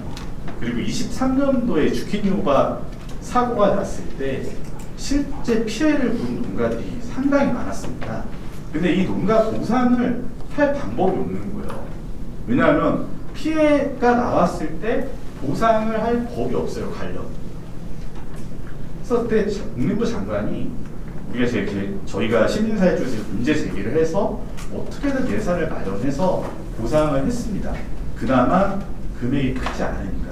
그러니까 이런 문제들이 계속 발생하는데 어떻게 시민사회, 그러니까 시민들, 국민들한테 규제 완화를 요구하느냐, 이런 우려가 클 수밖에 없습니다. 그리고 과학적으로 이 부분에 대해서 일반 육종이나 자연에서 나온 거와 차이가 없다라고 말씀하시지만 그 부분에 대해서도 반론되는 의견도 있고, 실제 이 연구가 진행이 될수록 과학적 오류도 나오고 있지 않습니까? 근데 어떻게 이걸 완전 무혈하게 볼 수 있냐라는 말씀드리고, 마지막으로 시간상 말씀을 드리면 일본이 상용화가 됐잖아요. 판매가 됐잖아요. 그래서 여러분들이 그러면은 그렇게 돼서 일본이 산업적으로 부강해졌느냐, 일본의 농민들이 뭐 농업력이 올라갔느냐, 시민들의 먹거리 질이 올라갔느냐에 대한 연구를 했으면 좋겠어요. 그래서 그런 것들을 가지고 우리가 충분히 사례를 보고 논의를 해야 된다라는 말씀을 드리면서 마무리하겠습니다. 고맙습니다. 네, 고맙습니다. 과연 이 지혜문화, 뭐 지교 관련된 기술이 과연 국민들이 원하는 것인가, 우리나라 입장에서 그런 말씀을 해주셨고, 또 어쨌든 마지막 말씀은 좀 저희한테도 시사도 있는 것 같습니다. 일본이나 이렇게 상용화된 나라들 실제로 이게 얼마나 국민들이든 소비자들에게 도움이 되고 있는지 이런 거에 대해서 한번 검토를 해볼 필요가 있지 않느냐, 그런 말씀을 해주신 것 같습니다. 예, 패널로는 마지막입니다. 전국 여성 농민의 총연합의 신지연 사무총장님 3분 내로 발표 부탁드리겠습니다. 네, 저도 조금만 시간을 더 주시기를 양해드립니다. 그 두 분의 발제가 있었는데 저는 이번에 포럼에 참여하면서 두 분 중에 한 분은 사실은 저희 입장을 가진 사람이 발제를 해야 되는 거 아닌가. 물론 다 결정이 되고 토론자로 나중에 좀 섭외가 되는 과정이 있었지만 그런 고민이 있었습니다. 저는 충남 부여에서 유기농 채소 농사와 그다음에 토종씨앗 농사를 짓고 있는 여성 농민입니다. 혹시 이 자리에 시플로트에서 나오신 분이 계신지 모르겠는데 저는 이 유전자 가해 기술의 이 법 완화에 지금 당장으로는 시플로트, 특히 이제 미국의 GMO 감자가 유전자 가해 기술이기 때문에 혹시 그것과는 연동되어 있지 않을까? 뭐 이런 고민도 사실은 좀 듭니다. 예. 저는 이러한 기술 여기 앞에 이렇게 이제 이거는 과학이고 진보고 이거는 모두를 위한 거고 특히 취약계층을 위한 거고 이게 되지 않으면 취약계층에 피해를 볼 거라고 그런 얘기도 있는데 과연 이 기술이 누가 필요하다고 결정을 했을까요? 아니면 이 기술이 정말 농민들에게 필요한 건지 이 기술에 과연 누가 혜택을 보고 그 대가는 누가 치르는지 여태까지 얘기를 하면 녹색혁명의 사례를 보더라도 이것이 뭐 기아를 다 해결하고 이런 큰 그래서 농민들은 더 많은 농약을 쓰고 그 다음에 자신의 종자를 다 F1 종자로 바꾸는 계기가 있었지만 여전히 기아의 문제는 남아있습니다. 문제는 그 근본 원인이 식량의 부족보다는 이 분배 불평등에 있었다라는 겁니다. 골든 라이스 같은 경우에도 그때도 마치 이 쌀을 먹지 않으면 아이들이 비타민 A가 부족이 돼서 다 영양실조에 걸릴 거라고 얘기를 그렇게 호도를 했지만 실제로 A의 결핍을 해결하지 못했다라는 결과가 나오고 있습니다. 원인을 잘못 진단하고 만든 결과는 이렇게 됩니다. 결국 골든 라이스로 농민들은 더 기업에 종속되고 기업의 독점을 강화했을 뿐입니다. 많은 나라에서 GMO로 농민들이 생산을 하고 있습니다. 그러면 그 말씀하신 그 좋은 기술을 가진 농민들은 부자가 돼야 되잖아요. 부강해져야죠. 농민들을 위해서 GMO를 만들었는데 근데 그 많은 농민들이 왜 빚에 허덕이고 그 다음에 또 자살을 하고 이런 부분들이 많은지 저는 다시 한번 되돌아봐야 된다고 생각합니다. 아까 뭐 각국의 사례를 얘기를 많이 하셨는데요. 저희도 유럽의 농민들과 이 부분과 관련해서 계속 저희도 소통을 하고 있습니다. 목숨을 걸고 반드시 이 부분을 막아낼 것이라고 그렇게 얘기하고 있습니다. 그래서 발표하신 내용처럼 그렇게 호락호락하게 EU가 그렇게 갈 것이다 라고 저는 전망하지 않습니다. 그리고 또 하나 각국의 사례가 이러니까 우리도 그래야 된다 그러면 지금 되고 있는 GMO 표시제의 문제를 그럼 EU 수준으로 만들어 주십시오. 왜 그런 거는 수용하지 않으면서 이 부분만 각국의 사례를 따라야 된다라고 얘기를 하는지 잘 모르겠습니다. 그리고 특히 농민들에게는 환경 생태계의 영향이 굉장히 중요합니다. 제초제 내성의 GMO 종자가 얼마나 많은 슈퍼 잡초를 발생해서 결국 정말 이 농사를 지을 수 없게 되는 경우가 태반이었습니다. 유전자 가해 기술의 생물체가 단순히 남아있고 안 남아있고 이 문제가 아니라 직접 환경에 방출되었을 때 어떤 영향을 나타나는지 저희는 그것이 검증되지 않고서는 농민들의 입장에서는 계속 반대할 수밖에 없습니다. 그리고 이 평가는 연구 개발자가 제출하는 게 아니라 제3기관에서 맡아서 평가를 해야 됩니다. 아까 GMO 호박, 주키니 호박 얘기를 했지만 늘 피해는 농민들이 보고 있습니다. 오늘도 GMO 모카가 경동시장에서 씨앗으로 버젓이 팔린다라는 신문 기사가 났습니다. 사전 예방도 잘 안 되고 있고 사후 예방도 GM 유체 씨앗이 전국에 퍼졌을 때 어떻게 사후 관리를 하셨습니까? 네. 저는 특히 이런 기술들이 결국 돈을 버는 거는 기업이나 아니면 개발자이겠죠. 하지만 이것에 대한 어떤 그 피해나 아니면 그 영향과 관련해서는 농민들이 오롯이 질 수밖에 없는 이런 부분과 관련해서 더 신중하고 더 규제에 대해서 깊이 고민해야 된다고 생각합니다. 네, 마치겠습니다. 예, 감사합니다. 예, 특히 GMO든 GEO든 관련돼서 혹시 환경 방출, 환경 유출과 관련된 영향, 특히 또 농민들의 피해에 대한 보상, 이런 문제에 대해서 말씀을 해주셨습니다. 그러니까 패널 토론까지 했는데 혹시 지금 5분의 패널 토론한 거 중에 혹시 발표자분들께서 혹시 코멘트 하고 싶은 내용 있으시면 간단하게. 네, 저는 비교적 좀 중립적인 입장에서 발표를 한다고 생각을 했는데, 그렇게 보일 수 있었다고 생각합니다. 일단 제가 이제 궁금한 거는, 그러니까 좀 역으로 일단 질문을 드리고 싶은 거는, 왜 우리는 LMO법이 마지노선이라고 생각하는가예요? 안전에 있어서. 이거 가지고 뭐 하죠? 식품 만들고, 의약품 만들고, 의약품 만들고, 사료 만들고 하잖아요. 사료관리법 있지, 사료법 있죠, 농약관리법 있죠, 그리고 식품위생법 있죠, 식품안전법 있죠. 그러니까 이 최종 프로덕트에 대한 안전 관련 법령들은 다 있어요. 화장품법은 원료 규제를 안 하지만 다른 애들은 다 원료 규제까지 한단 말이에요. 원료약품도 규제를 다 하잖아요. 근데 이 법이 무너지면 다 왜 무너지는 것처럼 생각을 하는 건지는, 그러니까 전반적인 어떤 규제 로드맵을 좀 볼 필요가 있다. 그러니까 지금 이 개발자들이 개발 단계에서 걸리는 게 LMO법이니까 그런 얘기를 하시는 거고, 그 이후에 의약품으로서의 안전, 화학제품으로서의 안전, 화학제품 안전법 있잖아요. 그러면 우리가 어떤 심리적 트라우마 때문에 규제 완화가 어렵다 생각한다면, 가습기 살균제랑 불산사고 때문에 만든 화학제품 안전법 규제 완화 계속 이루어지고 있는데 왜 그건 아무도 안 말하죠? 저는 그런 질문을 해보고 싶다. 그러니까 무슨 얘기냐면, LMO법의 규제 완화가 이 최종 산물에 대한 모든 규제를 풀어주는 게 아니라는 거예요. 식품은 식품대로, 의약품은 의약품대로 안전 규제의 프로텍션은 계속 있다는 말씀을 좀 드리고 싶은 거고, 그리고 이제 주키니 호박이랑 이제 모카 말씀하셨는데, 필터링이나 모니터링이 되지 않았다는 사규제의 문제거든요. 그러니까 그 유통 단계에서의 모니터링 문제는 모든 법이 다 가지고 있는 문제입니다. 화학 제품도 위해성 승인 받고 제품 만들어야 되거든요.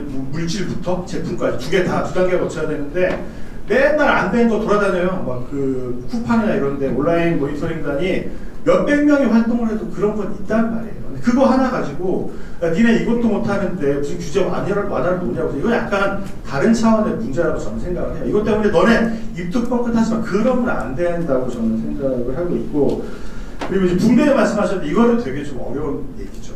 왜냐하면 저는 여쭤보고 싶어요. 그러면 IMF 때 우리가 공적 자금을 기업에 투입했잖아요. 왜 살려놨어요? 우리 세금으로 기업을. 그러니까 이거 모두가 동의하는 얘기는 아닙니다만, 기업은 사회의 공기라는 말이 있습니다.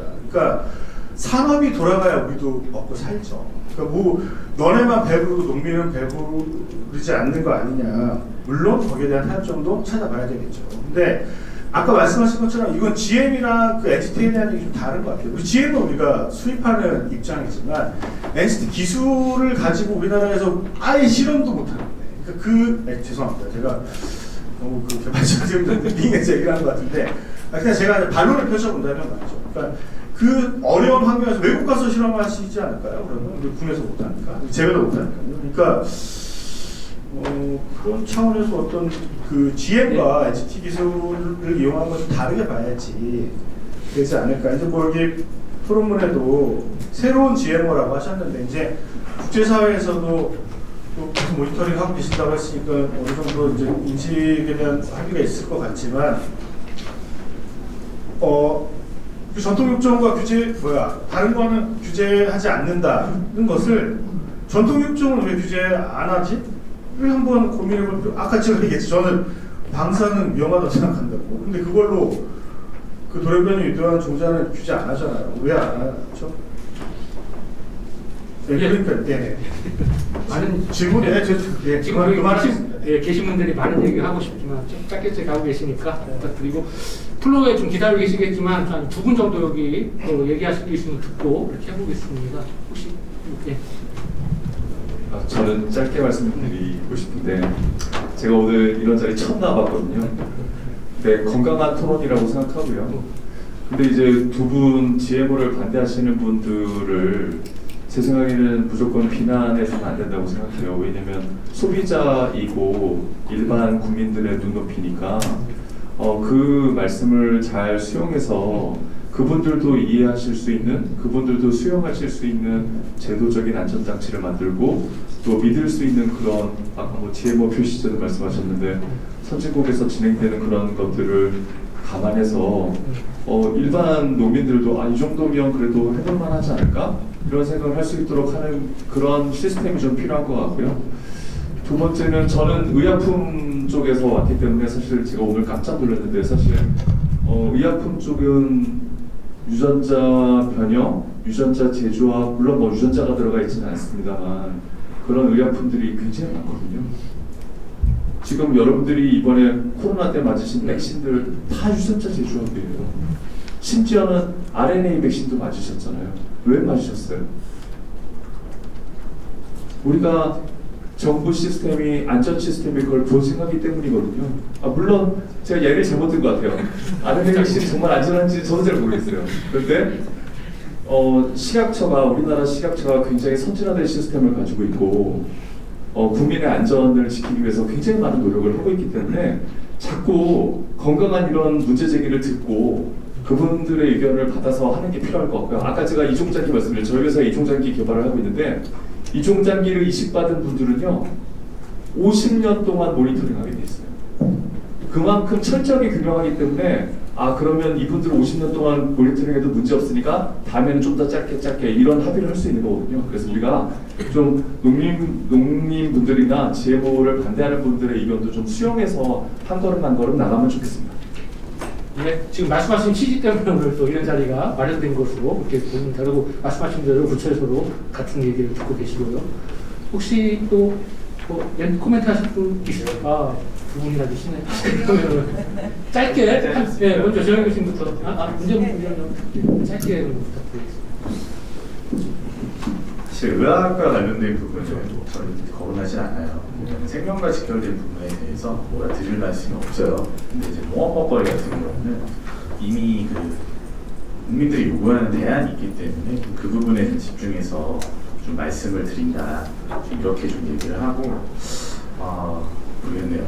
그러니까 뭐 여러 가지 저희 좀 자리에 좀 참석을 해봤지만 오늘 같은 자리 조금 당황스러운 면이 좀 있긴 하네요. 어쨌든 왜 유전자 가이랑 GMO랑 달리 보느냐 이런 얘기를 하시는데 저희 입장대로 GMO를 그러니까 DNA를 인위적으로 건드린 부분에 집중해서 이제 말씀을 드린 거고 인위적으로 건드린 게 사실이니까 그 부분에 대해서는 의견이 다를 수는 있겠지만은 몰라서 그러는 건 아니냐 이런 부분들은 국민들의 입장에서 호도하는 거다 이런 말씀을 드리고 오히려 저는 발제 자료 안에 국민들을 호도하는 데이터들이 너무 많아가지고 예를 들어 유럽은 논의 중인 거잖아요.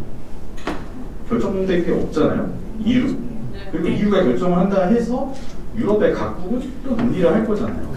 근데 여기 지도나 이런 데이터들을 보면 마치 EU도 됐다 이런 식으로 있고 뉴질랜드도 최근에 지난달에 보류 선언하지 않았습니까? 다시 논의한다고? 뉴질랜드. 네. 썼잖아요. 뉴질랜드. 네. 지난달에 추진하려고 하다가 다시 논의하자 하고 브레이크 걸렸어요. 근데 그런 내용들을 저희도 알아요. 그러니까 그런 얘기를 좀 하고 싶은 거예요. 그러니까 오늘 제가 여기 참석한 거는 사실 발제를 좀 들으려고 온 부분이 있어요. 왜냐하면 저도 똑같아요. 다른 분들의 입장도 들어야 되고, 그러니까 연구 관련해서도 사실 할 말이 되게 많거든요. 연구 예산이 우리나라 적지 않잖아요. 근데 이런 부분들에 대해서 오히려 국민들이 이 부분을 계속 인정을 해주려는 거는 이렇게 노력하시는 뭐 학계나 이런 분들을 이제 존중하고, 실제 GMO 수입국이기 때문에 GMO 관련된 사고나 이런 게 계속 있잖아요. 근데 우리도 알아야지 뭐 이런 것들을 대응하니까 이런 거기도 한데, 오히려 이런 부분들의, 그러니까 국민들의 어떤 뭐 허락이나 뭐 이런 부분들에 대해서 좀 너무 잘 모르고 있다 이렇게 생각을 하시면은 그거는 좀 약간 잘못된 생각이다라는 말씀을 좀 드려보고 싶어요. 말씀드리겠습니다. 감사합니다. 시간이 오늘 너무 짧네. 정희 교수님 잠깐 말씀. 네, 짧게 말씀드리겠습니다. 그 아까 연구비가 100억 이상, 저도 그랬으면 좋겠습니다. 그게 아니고요. 그리고 유일하게 그 식물적으로 연 한 80억이요. 예, 80억이고 이제 내년으로 끝나요. 근데 더 이상 이런 그 분위기 때문에 그런지 농업 생명 쪽으로는 국가가 R&D 투자를 잘 안 하고 있습니다. 그래서 저도 좀 걱정인데, 저희가 GM 개발을 한참 하다가 여러 그 문제 때문에 안 하고 있어요. 지금 우리는 상용화 GM을 안 만든다. 대신에 매년 1000만 톤 이상 그냥 수입만 하고 있잖아요.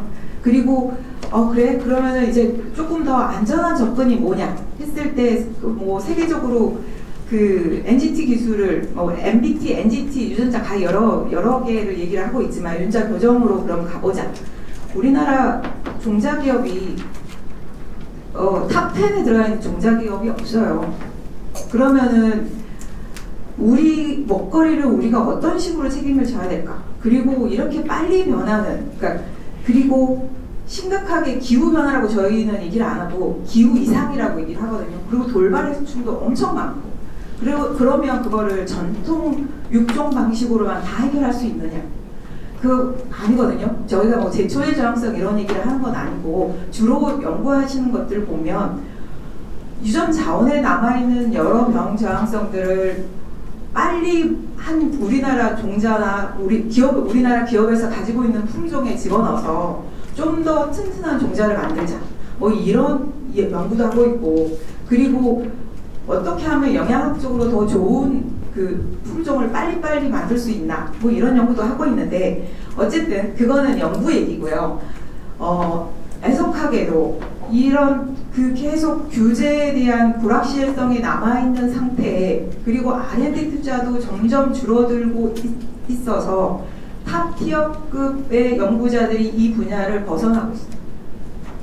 그러면 나중에 몇 년 있다가는 어떻게 될까? 저는 굉장히 고민이 많아요. 우리가 뭔가 국가가 R&D에 투자를 하고 있는 건 뭐냐면, 결국은 우리나라의 그 생태계를, 산업 생태계를, 그 다음에 국민들한테 조금이라도 더 이익이 갈 방향으로 지금 R&D를 잡고 있고, 그쪽으로 법도 제도 개선도 한다고 그러는데 너무 많이 묶여 있었어요. 실은 2022년부터 이 논의가 됐다고 말씀을 하셨는데, 기술이 나온 건 2010년 정도에 나왔고, 규제에 대해서 얘기하기 시작한 게 2018년이에요. 그리고 그 논의들이 유독 우리나라에서는 굉장히 잘 안 이루어지고 있다, 이런 느낌이 들고, 아까 뭐 지도 말씀하셨는데 거기 노란색이랑 연두색은 지금 논의 중에 있다 하고 표시 드린 겁니다. 네. 예, 감사합니다. 예, 뭐 따로 제가 요약하진 않겠고요. 지금 시간이 얼마 안 남았기 때문에 플로어에서 한 두세 분 정도 의견과 듣도록 그렇게 하겠습니다. 오늘 우리 그 KBCH에서 이런 포럼을 지금 만드셔서 굉장히 이제 반가운데, 사실은 이런 포럼이 제가 최근에 보는 경우예요. 그런데 뭐 과거 10년 전, 20년 전에 여러 번 있었지만은 서로 이제 악유하고 싸우다가 다 헤어지는 그런 경우가 많아서. 그런데 우리나라 정부에서는 뭐라고 우리한테 항상 얘기하냐면, 서로 다른 두 그룹이 서로 같이 얘기를 잘 해서 뭔가 조화롭게 안을 만들고 오면은 그걸 봐주겠다라고 하는데 오늘도 지금 조합이 안 돼요. 그러니까 결국은 이제 우리가 기찻길을 갈 때 그 웨이로드하고 똑같이 평행선을 갈 수밖에 없는 상황인데 제가 여기서 조금 팩트만 좀 얘기를 할게요. 오늘 사실은 유전자 가위 기술, 유전자 교정 기술에 대해서 우리가 포커스 하자라고 했는데 지금 우리 문지영 위원장님하고 신지연 그 사무총장님 대부분 말씀은 이제 GMO에 국한을 했었잖아요.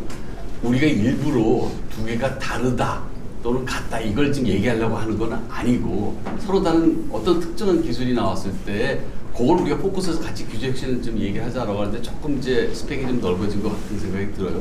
제가 팩트 하나만 말씀드릴게요. 주기위사 한번 죄송합니다. 전 종자를 개발하는 입장인 사람인데 이건 잘못된 거예요.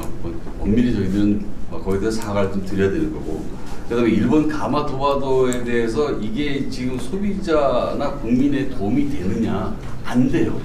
그렇지만 그건 이슈가 아닙니다. 왜냐하면 품종 개발하는 사람들은 수많은 품종을 만들어내요. 근데 가마토마토가 유전자 교정으로서 처음 나온 거예요. 장사가 안 돼. 우리가 보더라도 장사 안 될 거예요.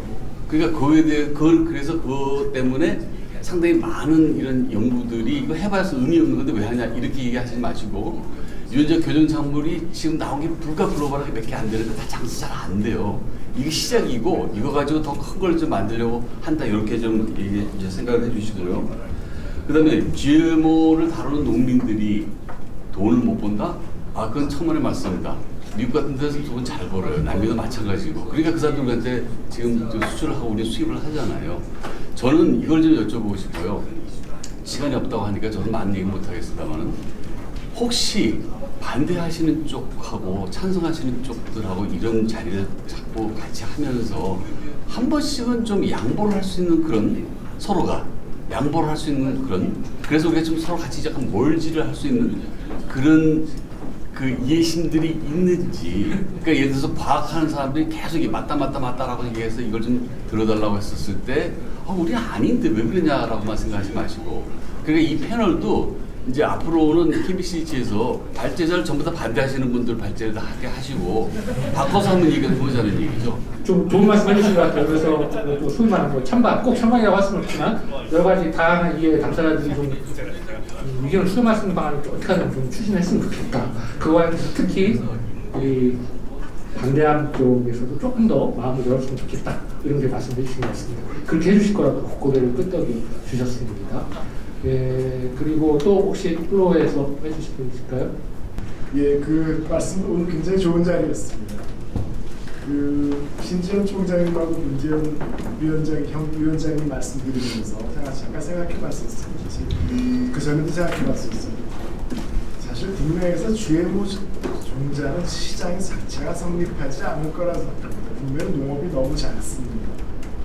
너무 작은 규모이기 때문에 잘 지켜야 되는데 혹시 보셨는지 모르겠는데 저 최근에 그 TV 뉴스 보다가 유럽 얘기 보고 놀랐어요. 유럽 사람들이 유전자 교정을 갖다 그 GMO 교제에서 풀자라는 명분작 중에 하나가 기후 변화 대비였었어. 근데 프랑스에서 올리브 생산량이 늘고 대신에 포도 생산은 노르웨이인지 스웨덴에서 증가하기 시작했고 그래서 포도주 생산한다고 듣고 그 유럽 사람들이 말했던 기후변화 대비라고 하는 게 정말 거짓말은 아니었나 보다는 생각이 들었어요. 그리고 지난 10년 전을 비교했을 때 역시나 그때는 경북, 대구 근처와 사과 중심지였지만 생산 중심지였지만 지금은 많이들 평창을 얘기하세요. 불과 10년 사이. 그러면 지금으로부터 10년 후에 한국에서 사과 생산이 어렵다면 기후변화 때문에 그러면 사과를 수입에 의존하거나 아니면은 사과들이 지금 기후변화에 대응하도록 해야 되는데 그걸 갖다가 GM으로 하는 게 나을까 유전자 교정으로 하는 게 나을까 아니면은 전통 육종으로 해가지고 될지 안 될지 모를까 한번 고민을 해보시는 게 좋을 우리 국민 전체가 고민을 한번 해봐야 될 것이고요.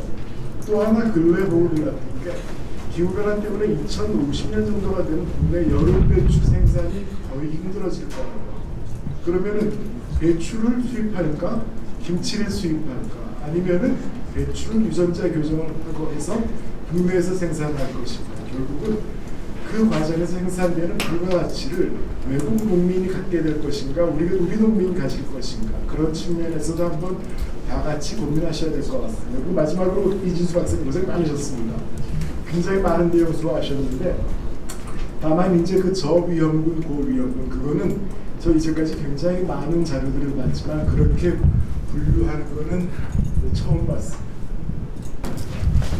예, 시간이 이제 거의 다 돼갑니다. 거의 마무리할 것 같은데 그래도 한 말씀 좀 해주시고 싶으신 분 계실까요? 예.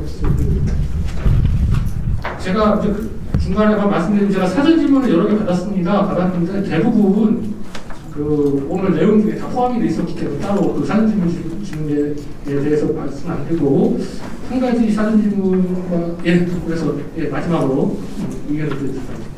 예, 저는 이제 종자 제도와 관련된 기관에서 근무를 하고 있지만 지금 일반인의 입장에서 처음 이런 논의 자리에 왔고요. 사실 공직 업무를 하면서 국내외에서 이런 연구를 하시는 분들이나 이런 분들이 얘기할 데가 없어서 지난 10년간 굉장히 표류를 해 오셨어요. 근데 제가 공직에 있지만 제가 이 업무를 직접 담당하지 않으니까 얘기하시는 걸 또 들어줄 수도 없는 입장이었고 그래서 사실 GMO도 그렇고 GE도 그렇고 우리 국민들 모두가 약간 보이지 않는 그림자와 같은 두려움에 그 좀 확대된 공포가 좀 있지 않는가라는 생각이 들어요. 그래서 과거 한 10년 전쯤에 이제 외국의 종자 관련한 단체나 그러니까 저는 식물 종자와 관련해서 얘기했습니다. 그런 쪽에서 이제 정부 관계자와 얘기를 되게 많이 하고 싶어 하셨었거든요. 근데 이러이러한 부분들이 약간 오해와 이런 것들이 있으니까 저변 확대를 위해서는 학계와 산업계와 NGO가 끊임없이 소통하고 해야 한다. 그래서 그쪽에서는 그 당시부터 애니메이션도 만들고 홍보도 하고 여러 가지 이런 학술단체에서 계속 테이블 위에 논의를 올리려고 많이 노력을 했었어요. 근데 그 전까지는 저희 정부 관계자 입장에서는 굉장히 시끄럽고 예민한 주제였기 때문에 아무도 거기에 대응하고 싶어 하지 않았고 뭐 그런 부분들이 있었습니다. 그러면서 더 오해와 이런 것들이 더 커지지 않았을까.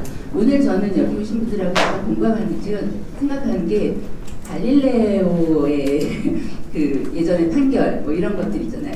어떤 과학기술과 제도들은 과거에는 맞고 지금은 틀린 경우도 있고 과거에는 틀렸는데 지금은 맞는 경우가 있습니다.